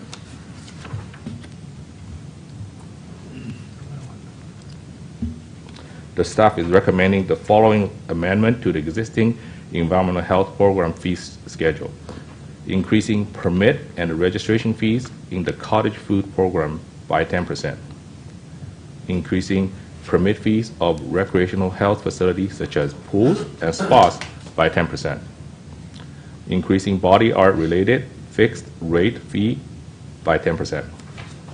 Additionally, the staff recommends changing fees description temp event sponsor registration to temp event sponsor registration and on-site inspections.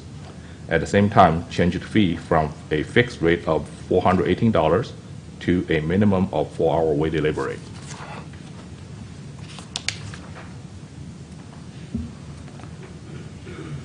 For the well construction and the water programs, the staff recommends increasing the current well construction destruction permit fee by 1 hour. This is due to the additional requirement outlined by the California Supreme Court's ruling, and increasing all public water system related fixed rate fee by 5%.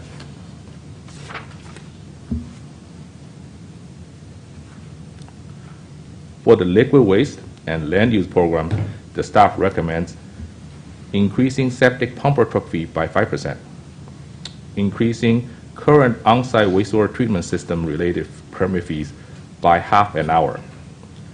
And lastly, both land use major and land use minor fees in the land use program by 15%.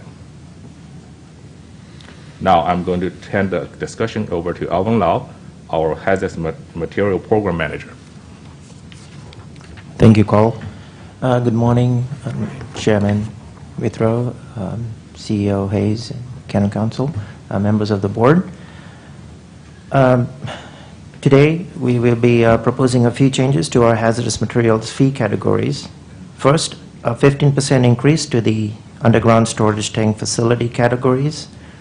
Second, a 10% increase to our hazardous materials business plan categories. And lastly, the state increased the Unified Program Agency General Oversight Fee category, which in turn requires us to increase the fees. The county does not keep any revenue from this fee as it's passed on to the state.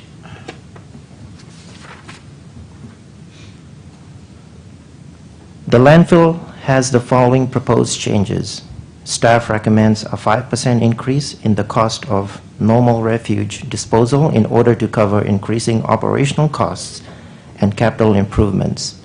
The proposed adjustment to the normal refuse rate will not impact the contracted disposal fees paid by the county's franchise haulers. The ash tipping fee is determined by the Consumer Price Index and is adjusted annually accordingly. The department conducted 2 public stakeholder meetings in March to provide information to the public regarding these proposed fee changes and to receive input from the public. Overall, stakeholder feedback from the 2 workshops was favorable to the proposed fee changes in the fees.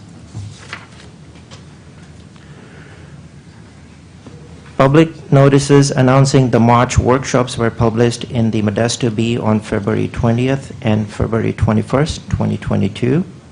The proposed fee changes were also posted on department's website on March 1st, 2022. Staff also conducted county fee comparisons, the results of which are included as an attachment to the agenda item. The comparison showed DER's proposed fees to be in line with other counties of comparable demographics. In conclusion, the staff has the following recommendation: introduce and waive the first reading of an ordinance to establish new and amend or eliminate existing fees for the Department of Environmental Resources. If approved, fees will be effective June 23, 2022, with the exception of the landfill fees, which will become effective on July 1st, 2022. Thank you for your time. Now I would like to open up the discussion for any questions you may have. Very good, thank you. Any questions for DER? Just for the record and for the hundreds of thousands who are at home watching right now, we do go through, we've all had briefings, I know we always say this, but we've all had briefings about these fees before, and we know the fees, like I think Vito mentioned it, just to cover cost, increase to cover our cost here. And so if it seems like we're very casual about this, we've all gone through this and had our questions answered, and so yeah, that's why I want everybody to think that we're not paying attention here, and that we've all been talked about this previously. So, okay, if there's no questions from the board, I will open up a public hearing. Anybody from the public want to come down and discuss these?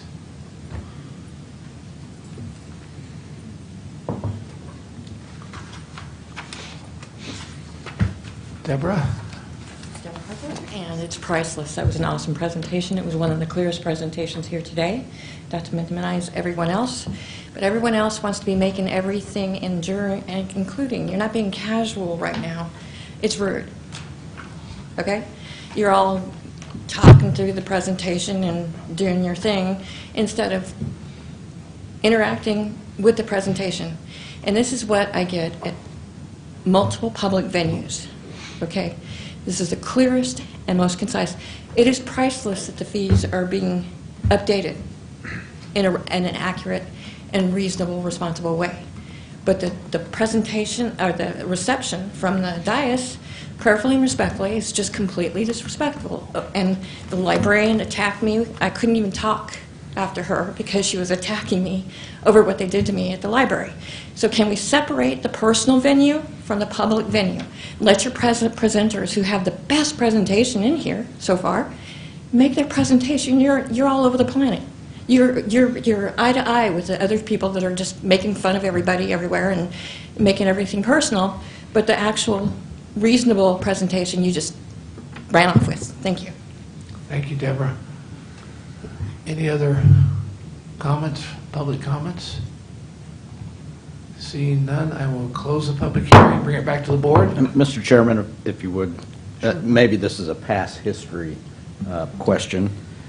In some of the programs, we still have a deficit in even though we might be increasing the fees in those.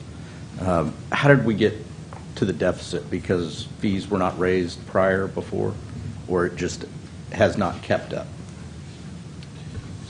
I'm going to have to ask someone from the department with a little history on this to just describe. There are a number of reasons that could have got this there, so I'd be speculating if I just tried to answer without that. Well, I appreciate the question, and we currently are trying to work through the historic budget items that the Department of Environmental Resources previously have done, and in doing so, we are essentially trying to unravel the past history. And I know that's not a clear answer, but as we unravel all of the different components of our budget, we will have a clearer and concise answer, hopefully in the near future. Okay, so as far as how those deficits arrived, how we got to that spot, we'll get more answers here. Yeah, and if I could just add one thing, there are a number of funding streams braided together that support this department. Right. And so I think with having a new director on board and some additional new staff, they have been bringing forward some different thoughts and considerations on how we're accounting for funds that may have some discretion on how they're used throughout the department. I think we'll be in a much better place to answer your question here in the next few months, probably during our next budget round. Thank you. Thank you. You know, we're trying to make a conscious effort to address fees on a more regular basis, as painful as it is to have to go through this and raise fees, rather than waiting years and it be a large increase. It's much better that we do it more often and just address it as the need comes up, rather than let it linger for a few years. So, okay, any other questions? Motion to approve. We have a motion. We have a second. Second. We have a motion and a second. All in favor? Aye. Opposed? Passed unanimously.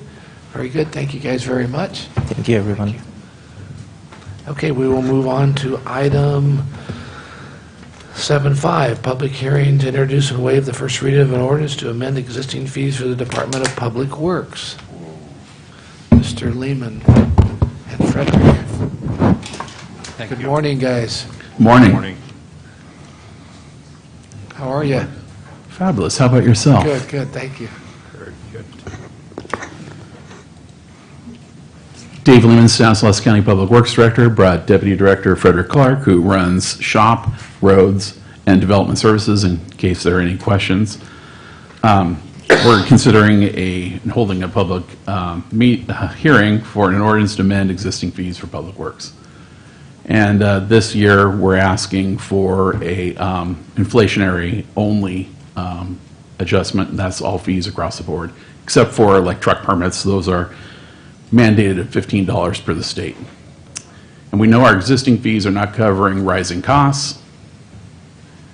And so for public works, we use the Engineering News Record Construction Cost Index. It's been around for 114 years. Engineers, architects, everyone knows about this index. It's an industry standard. And it showed January to January from 21 to 22, 7.98% inflation in the construction economy. And so to break this out, it was a little easier. Went ahead and did some example fees. Example, a 2,000-foot trench were $880. Fresno's $1940. Kings County's actual cost, Madera is $475. Merced is $102. And San Joaquin County is $1221. So we're not the highest, we're not the lowest. So that was good to see. And that's the same for driveway approaches and curb and gutter. We're not the highest, we're not the lowest. Well, actually, we are lowest on curb and gutter. So, at any rate, thought we'd share that with the public and the board. And we notified the industry for the new fees by mail, and we received no comments back. That included local engineers, architects, and builders in our county, and the BIA. And we received no comments either in writing or by email.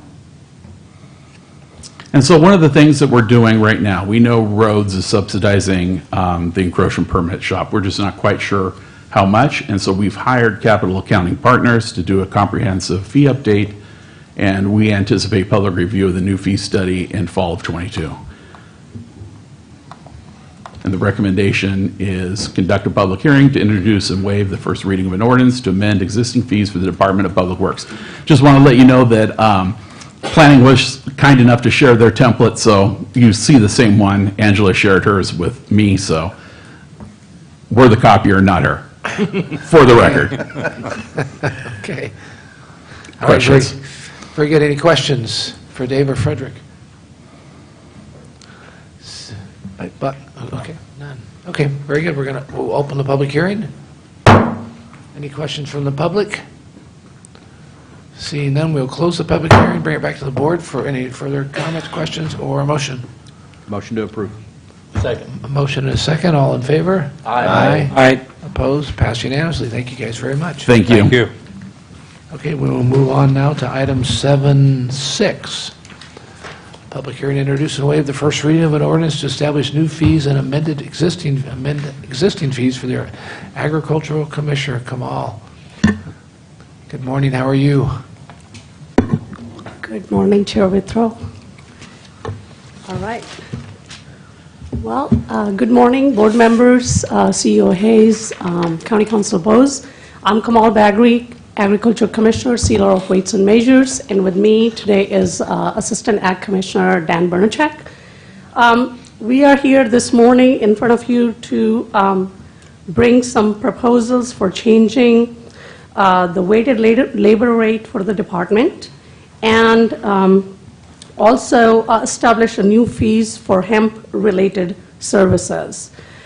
So last time any changes were made to the fees for the department were in 2019, and the hope is that the weighted labor rate changes we are proposing, they are aligned in with the counties, comparable counties. So the hope is that we can make these changes starting July 1st of this year. Dan will be presenting the details of the fee increases we are proposing. Dan, you want to start the presentation, please? Okay, the department is proposing a couple different things, changing the weighted labor rate, and the authority to do that is contained in County Code 9.82, and then charging for some of the hemp cultivation activities that the department does, and that's County Code 6.85. The weighted labor rate is the rate that the department uses to charge out for services. We use the auditor's controller's formula to arrive at this. Currently, the weighted labor rate for the department is $68, and our overtime rate is $100. The proposed new weighted labor rate would be $87 with an overtime rate of $125. We did a comparison looking at our comparison counties, and the rates there was $87.65 and $115.20. These are the activities that would be impacted by changing the weighted labor rate: phytosanitary certificate issuance, apiary, certified producers, and non-commercial devices. By far and away, the biggest program that's going to be impacted here is the phytosanitary certificate issuance. The other three are very, very small. Currently, for phytos, the average revenue the department's realizing is just over $61, and it's costing the department $86.81. Apiary average revenue is $60. Average cost is just $78.96. Certified producers, average revenue is just over $60, cost $91.71. And non-commercial device inspection, revenue is $48, and average cost is $67. In looking at the biggest impact program, phytosanitary certificates, the 5-year average county cost per hour is $86.81. The 5-year average county revenue, $61.18. Therefore, we've got a 5-year average of general fund support for this program of $92,619. The estimated annual revenue increase from increasing the weighted labor rate would bring in an additional $72,000.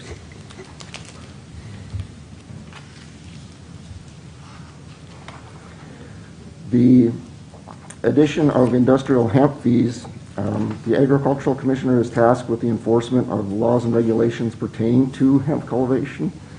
Enforcement activities include things listed there: registration, site visits, reviewing documents, sampling or overseeing sampling, confirmation of harvest, approval and confirmation of destruction if required, and investigation of non-compliance issues. The concern here is that not all hemp fees are currently covered, or not all hemp activities are currently covered by fees, and that's what the department is asking to change. Activities that are currently reimbursable are limited to registration and renewal, enforcement activities of non-compliant plantings, and it's non-registered cultivators. California chose to enact that. So if a registered cultivator has a non-compliant planting, we would not receive any revenue for taking care of that. And then public outreach activities authorized by the CDFA.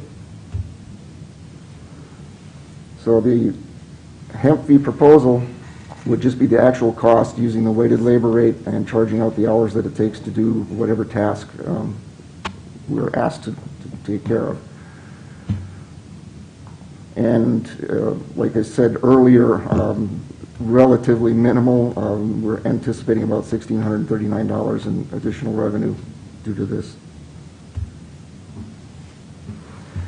So in looking at the estimated additional revenue, like I mentioned earlier, Phytos, $72,000, apiary is 1,500, certified producers 925, non-commercial devices 256, and then the hemp 1,639 for a net total of 76,320. All right, thank you, Dan. Department conducted a public meeting on March 22nd at 5 p.m., and we had sent letters out to industry members who were going to be impacted by these fee increases. We had only one person show up, and his questions were not related to the fees. He was only inquiring procedures for the phytosanitary certificates. So we have not heard any opposition from the industry on this. So our recommendation from the staff is to conduct public hearing to introduce and waive first reading of an ordinance to establish new fees for the hemp and amend existing fees for the Ag Commissioner's Office. This concludes our presentation, and I'll be happy to answer any questions at this time. Very good. Thank you, Kamal and Dan. Thank you. Any questions? I guess I have a comment, but it's about all of the fees, and it just reminded me because you put up the weighted labor rate, and I think the majority of the fees that we're increasing have to do with the weighted labor rate going up, and that is all the costs. So we heard from retirement, and we heard about, well, we didn't hear about medical benefits, the raises we've given, and so people get behind in what they charge. That's why it's important to do what the chair had said about increase or looking at fees maybe on an annual or semi-annual basis, every couple of years, so that we don't get behind on the weighted labor rate, because that's really what it's based on. And the weighted labor rate is just recovery, cost recovery for the county. It's not trying to make any money. It's not trying to run another program on it. It's strictly for cost recovery. And generally, we don't make cost recovery. And I think Supervisor Condit pointed that out. That's why we're running deficits in some of our things. So thank you very much. Very good. Thanks, Vito. Any other questions, comments? Okay, seeing none, we will open the public hearing. Anybody from the public like to make any comments, questions? Seeing none, we will close the public hearing, bring it back to the board. Look for a motion. Motion to approve. Second. We have a motion and a second. All in favor? Aye. Opposed? Passes unanimously. Thank you guys very much. Thank you.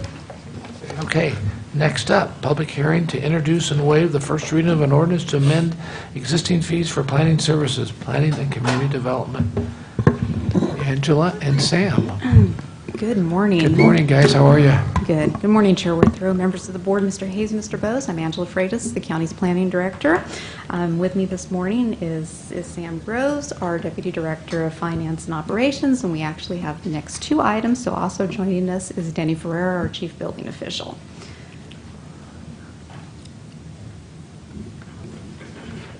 Pretty sparse out there. It's looking pretty thin. Looking thin. We get to close it out. That's right. Let's take us home here. Okay, so for planning services, the types of applications that are covered under the department's fee schedule include land use entitlements, lot line adjustments, land divisions, the Williamson Act administration, along with review of alcohol beverage control license, business licenses, and building permits. The department collects both flat and deposit-based fees with the goal of recovering 100% of its application-related costs. The department is proposing a 5.5% increase for all flat rate fees, and that increase is based on the weighted labor rate increases. The proposed increases translate to permit fee increases ranging from $4 to $229 per application. Some examples of those fee increases would be building parcel maps with Williamson Acts would go up 190, agricultural use permits 196, and then use permits requiring board approval 229. We are not proposing any increase to the deposit-based fees. The deposits that we're currently charging on those are adequate. The department is proposing to add 2 new fees, a deposit-based development plan fee to cover projects within the Salida Community Plan area. The deposit would be in the amount of $5,000. We are also proposing a deposit-based parcel map ministerial review fee to cover projects subject to Senate Bill 9, which is sometimes referred to as the duplex legislation, which is aimed to increase housing development in residential areas, and that deposit would be in the amount of $1,000. In addition to the services with the fee, the department's planning division continues to offer pre-development meetings and to have planners on call for general inquiries at no cost. The goal is offering these services is to help facilitate the development process through early identification of potential issues and direction on the process and/or application needed for development to occur. We did provide notification of the proposed new fees and fee amendment to regular representatives and applicants seeking planning services, to the Stanislaus County Farm Bureau, and to the California Building Industry Association. No comments have been received. Staff is recommending this morning that the board conduct a public hearing to introduce and waive the first reading of an ordinance to establish 2 new fees and amend existing fees for planning services. If approved, these fees would become effective July 23rd. And that concludes my report. If there's any questions, happy to answer them. It's funny, those recommendations looks just like the ones in Public Works. Okay. Any questions for staff? Seeing none, we will open the public hearing. Anybody from the public? Seeing none, close the public hearing, bring it back to the board, and look for recommendation. Move to approve. Second. We have a motion and a second. All in favor? Aye. Opposed? Passed unanimously. Very good. We'll move on to item 7.8, public hearing, introduce and waive the first reading of an ordinance to amend existing fees for building permit services, planning and community development. Sam and Angela, yes. Again. Yes. Building Permit Services oversees the administration of building permits for the unincorporated areas of the county, including enforcement of abandoned and dangerous buildings. The Building Permit Services staff oversee the county's one-stop shop permitting process, which is a partnership between Planning, Public Works, the Fire Warden, and the Department of Environmental Resources. Part of that oversight includes the calculation and collection of the county's public facility fees for projects in the unincorporated area. Building Permit Services is 100% funded by fees, with 90% of the fees being valuation-based and 10% of the fees being flat rate. The last update to the Building Permit Services fees was in May of 2021. The proposed increase is needed to cover increases in salaries, amounts, and general operation costs, again, weighted labor rate increases. The department is proposing an increase of 5.5% to all permit types, and as with planning services, that is due to the weighted labor rate increases. Again, 90% of the building permit services fees are valuation-based. The factors used to determine the valuation-based fee includes many different factors, including for permit fee multiplier, the percent of the building permit services budget expected to be provided by the building permit revenue and the total annual construction cost, and then the factors for the individual building permit being the square footage cost, the gross area of the buildings, and the permit fee multiplier. The square foot construction costs are set by the Building Valuation Data, the BVD, which is published by the International Code Council. Updated building valuation data is published every 6 months by the International Code Council. The data is based on market value averages of construction costs throughout the United States. The department is currently using the February 2018 building valuation data, and we are proposing to use the August 2020 building valuation data, which would reflect a 4% increase in overall valuation. Based on a review of the contractor reported valuations over the last year, the department believes the August 2020 building valuation data is reflective of local market conditions. The proposed 5.5% increase is applied to the permit fee amount, which is broken down by specific valuation amounts, and that breakdown in permit fee amounts based on the valuation amounts is provided on page 2 of your board agenda item and is also incorporated into the proposed fee schedule on pages 2 and 3 of attachment 2. This slide provides a comparison of existing and proposed fees for common permit types. To highlight the highest dollar fee increase being $287 for a single-family dwelling that would be based on a 3,300 square foot dwelling with a 1,350 square foot garage and a 740 square foot patio for a total permit cost of $5,511. This is a valuation-based fee, so it is an average and just a comparison of what would be typical coming across the counter. The lowest dollar fee increase being $7 for a water heater replacement for a total cost of $137.75. This is a flat rate fee. As with planning services, we did provide notice of the proposed fee amendments to our regular representatives and applicants seeking building permit services, the Stanislaus County Farm Bureau, and the California Building Industry Association. We received no comments. Staff is recommending this morning that the board conduct a public hearing to introduce and waive the first reading of an ordinance to amend existing fees for building permit services. Again, if approved, these fees would become effective July 23rd. And that concludes our presentation. If there are any questions, happy to answer them. Very good. Thanks, Angela. And Sam, I'm sorry, I said Dan. Any questions for? Okay, we will open the public hearing. Anybody in the public? I will close the public hearing, bring it back to the board, and we'll look for a motion. Motion to approve. Okay. Second. All right. Second. All right, we have a motion and a second. All in favor? Aye. Opposed? Passed unanimously. All right. Thank you very much. Angela, Sam, thank you very much, guys. Okay, that is it. Let's move on to our correspondence. This board has received correspondence and claims as noted on the agenda. Acknowledge receipt of correspondence and refer as recommended on the agenda. Any Board of Supervisor reports? Supervisor Chiesa. Thank you very much, Mr. Chair. Okay, one mea culpa really quick on C4, item C4. Earlier, it was an abandonment of a piece of property. I have no financial interest, but it's my brother's father-in-law, the abandonment.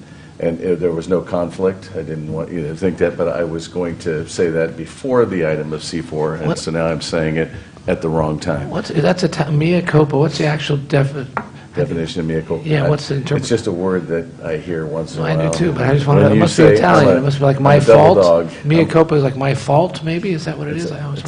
It's a double dog move on my part. Right. So anyways, I was supposed to say that.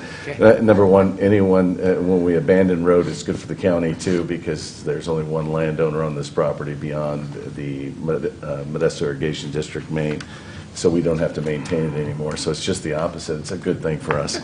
And so that was number one. A couple of things I wanted to talk about. Yesterday, I stumbled upon, I think the sheriff had just said it, they're doing illegal cannabis enforcement, and I stumbled upon it in Hickman, and I noticed that we funded 10 license plate readers using cannabis funds, and the camera is up in Hickman. I don't know if they're up in all 10 locations yet. I haven't seen Denair, Crow's Landing. There's one out in the Crow's Landing community, North McHenry. But it was good to see that.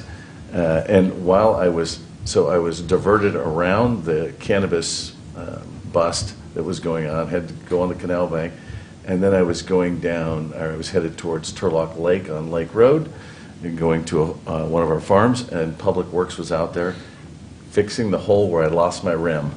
And normally I would say that I would turn in a claim like there's an expectation, other than the fact that I wasn't on the paved road when I lost my rim.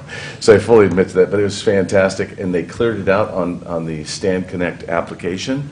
Literally, they're fixing it, and when I came back, they were driving away 5 o'clock, and I get the notification that it's been fixed. So I kudos to Public Works on that, and I think that's it. Slide the substation, don't forget to mention. Oh, yeah, so we had two things real quick. We had the grand opening for the Salida substation, which is a great thing. There was a good turnout there for that, and everybody is excited, and I'm sorry. I have one more thing. Okay, yeah, and we appreciate, I think Buck was out there, and Vito was out there, and then we had a lot of people from the fire district. Mark Riggins represents the fire district out there. Everybody from the MAC, majority of the MAC members were out there, and so it's going to be a great thing out there. I always use the comparison. This is going to be like Mayberry, and we're going to have Andy Griffith, Bob Burns, our sergeant out there, and he's going to be very much take ownership to that town and make a big difference out there. So we're very excited about that happening. And then yesterday I went up to see the governor. That sounds impressive, huh? So I was asked to be a part of a roundtable discussion regarding the governor's proposal and a bill by Susan Eggman, and I can't remember who the other co-authors are. And this is usually Vito's realm, so I'm not comfortable up there. But it was regarding CARES Court, and it's something that they're proposing, legislation they're proposing will actually allow there to be some involuntary placement of people into services in the county. And so there's some concern from the counties, a lot of the county side, as far as how is this going to be paid for. Is there going to be enough housing? Are we going to have to provide that? And residential beds, all these things, which are all concerns. But in the bigger picture, this is a very positive tool that we've been missing from our shed, and that was a point that I made with the governor. I told him I don't agree with him with a lot of things, but I very much agree with him on this.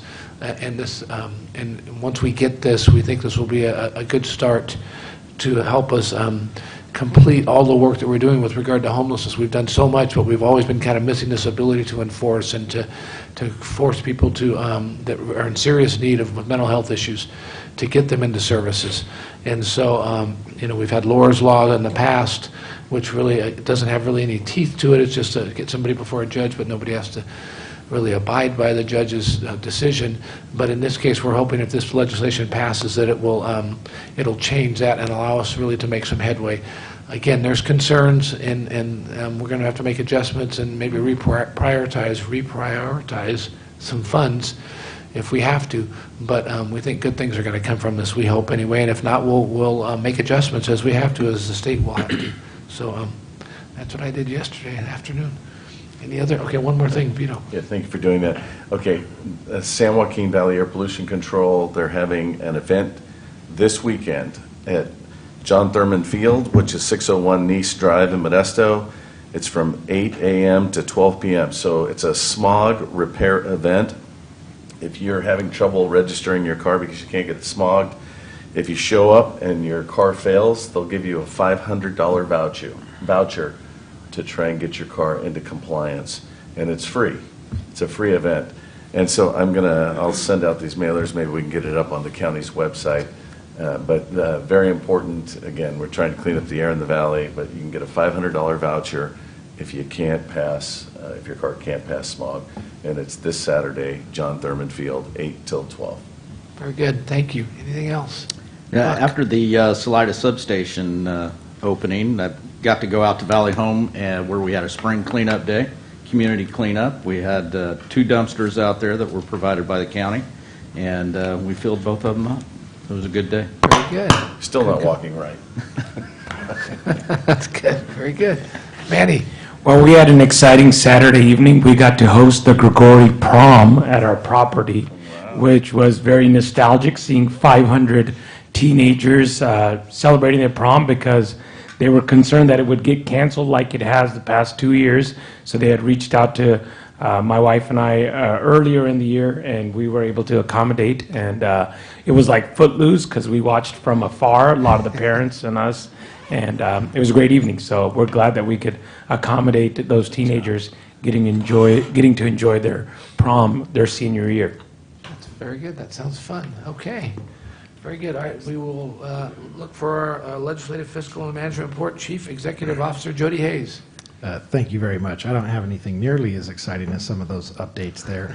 I do want to recognize that we're closely watching AB 2201 that deals with groundwater extraction. We did send a letter up on behalf of the Board of Supervisors that the chair signed for us in opposition to this legislation and concerns. And I also want to kind of provide into the record some clarity on what we're doing to evaluate and follow up with AB 481. AB 481 was approved by the governor actually last year, September 30th, 2021. It requires local law enforcement agencies that use or possess what is defined as military equipment, in quotes, to seek governing body approval of use policies for that equipment. So some of the requirements from 481 include submitting a proposed military equipment use policy to the governing body, which in this case would be the Board of Supervisors. The proposed policy must be posted online at least 30 days prior to any public hearing by the governing body. The governing body shall then consider a military equipment use policy as an agenda item at an open meeting and allow for public comment, so a public hearing for us. If they choose to do so, the governing body may adopt an ordinance which would be required to be reviewed annually at an open meeting as well. So I want to at least alert you to that this requirement does exist. We've already begun the approval process to comply with this legislation here in Stanislaus County, working between those impacted departments and county council.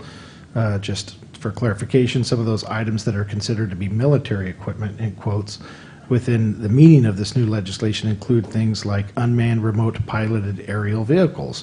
So it could be things like drones, 2.5-ton trucks, command and control vehicles that are used to facilitate the operational control and direction of public safety units, and things like beanbag and rubber bullet weapons or ammunition.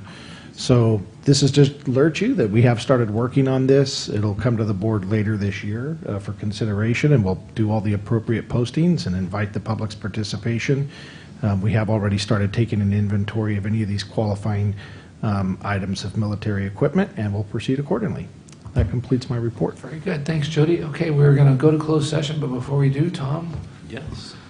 We have closed session this morning. We have a conference with legal counsel, existing litigation pursuant to Government Code Section 54956.9, Subdivision D1. There's one case, Jamie Costin et al. Versus Stanislaus County et al., and that's in Stanislaus County Superior Court case number 2016561.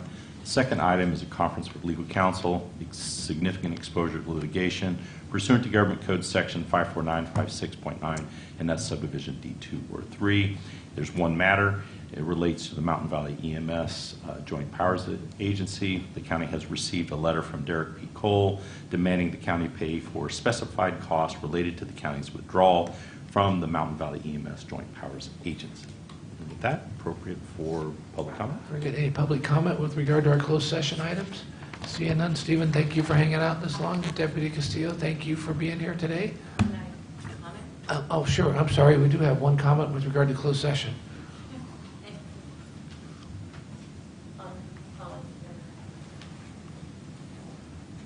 Items here we can comment on what you just talked about? Yeah, Okay. With regard to So, closed session. As far as meeting with the governor, that's awesome. Did you get into his new office? I actually did, yeah. Okay, great. The thing about the mental health, you know, and the homeless, you have to get the accurate mental health functioning levels before anything can be affected. Because the manipulation in mental health and through law enforcement is counterproducing actual mental health homeless efforts.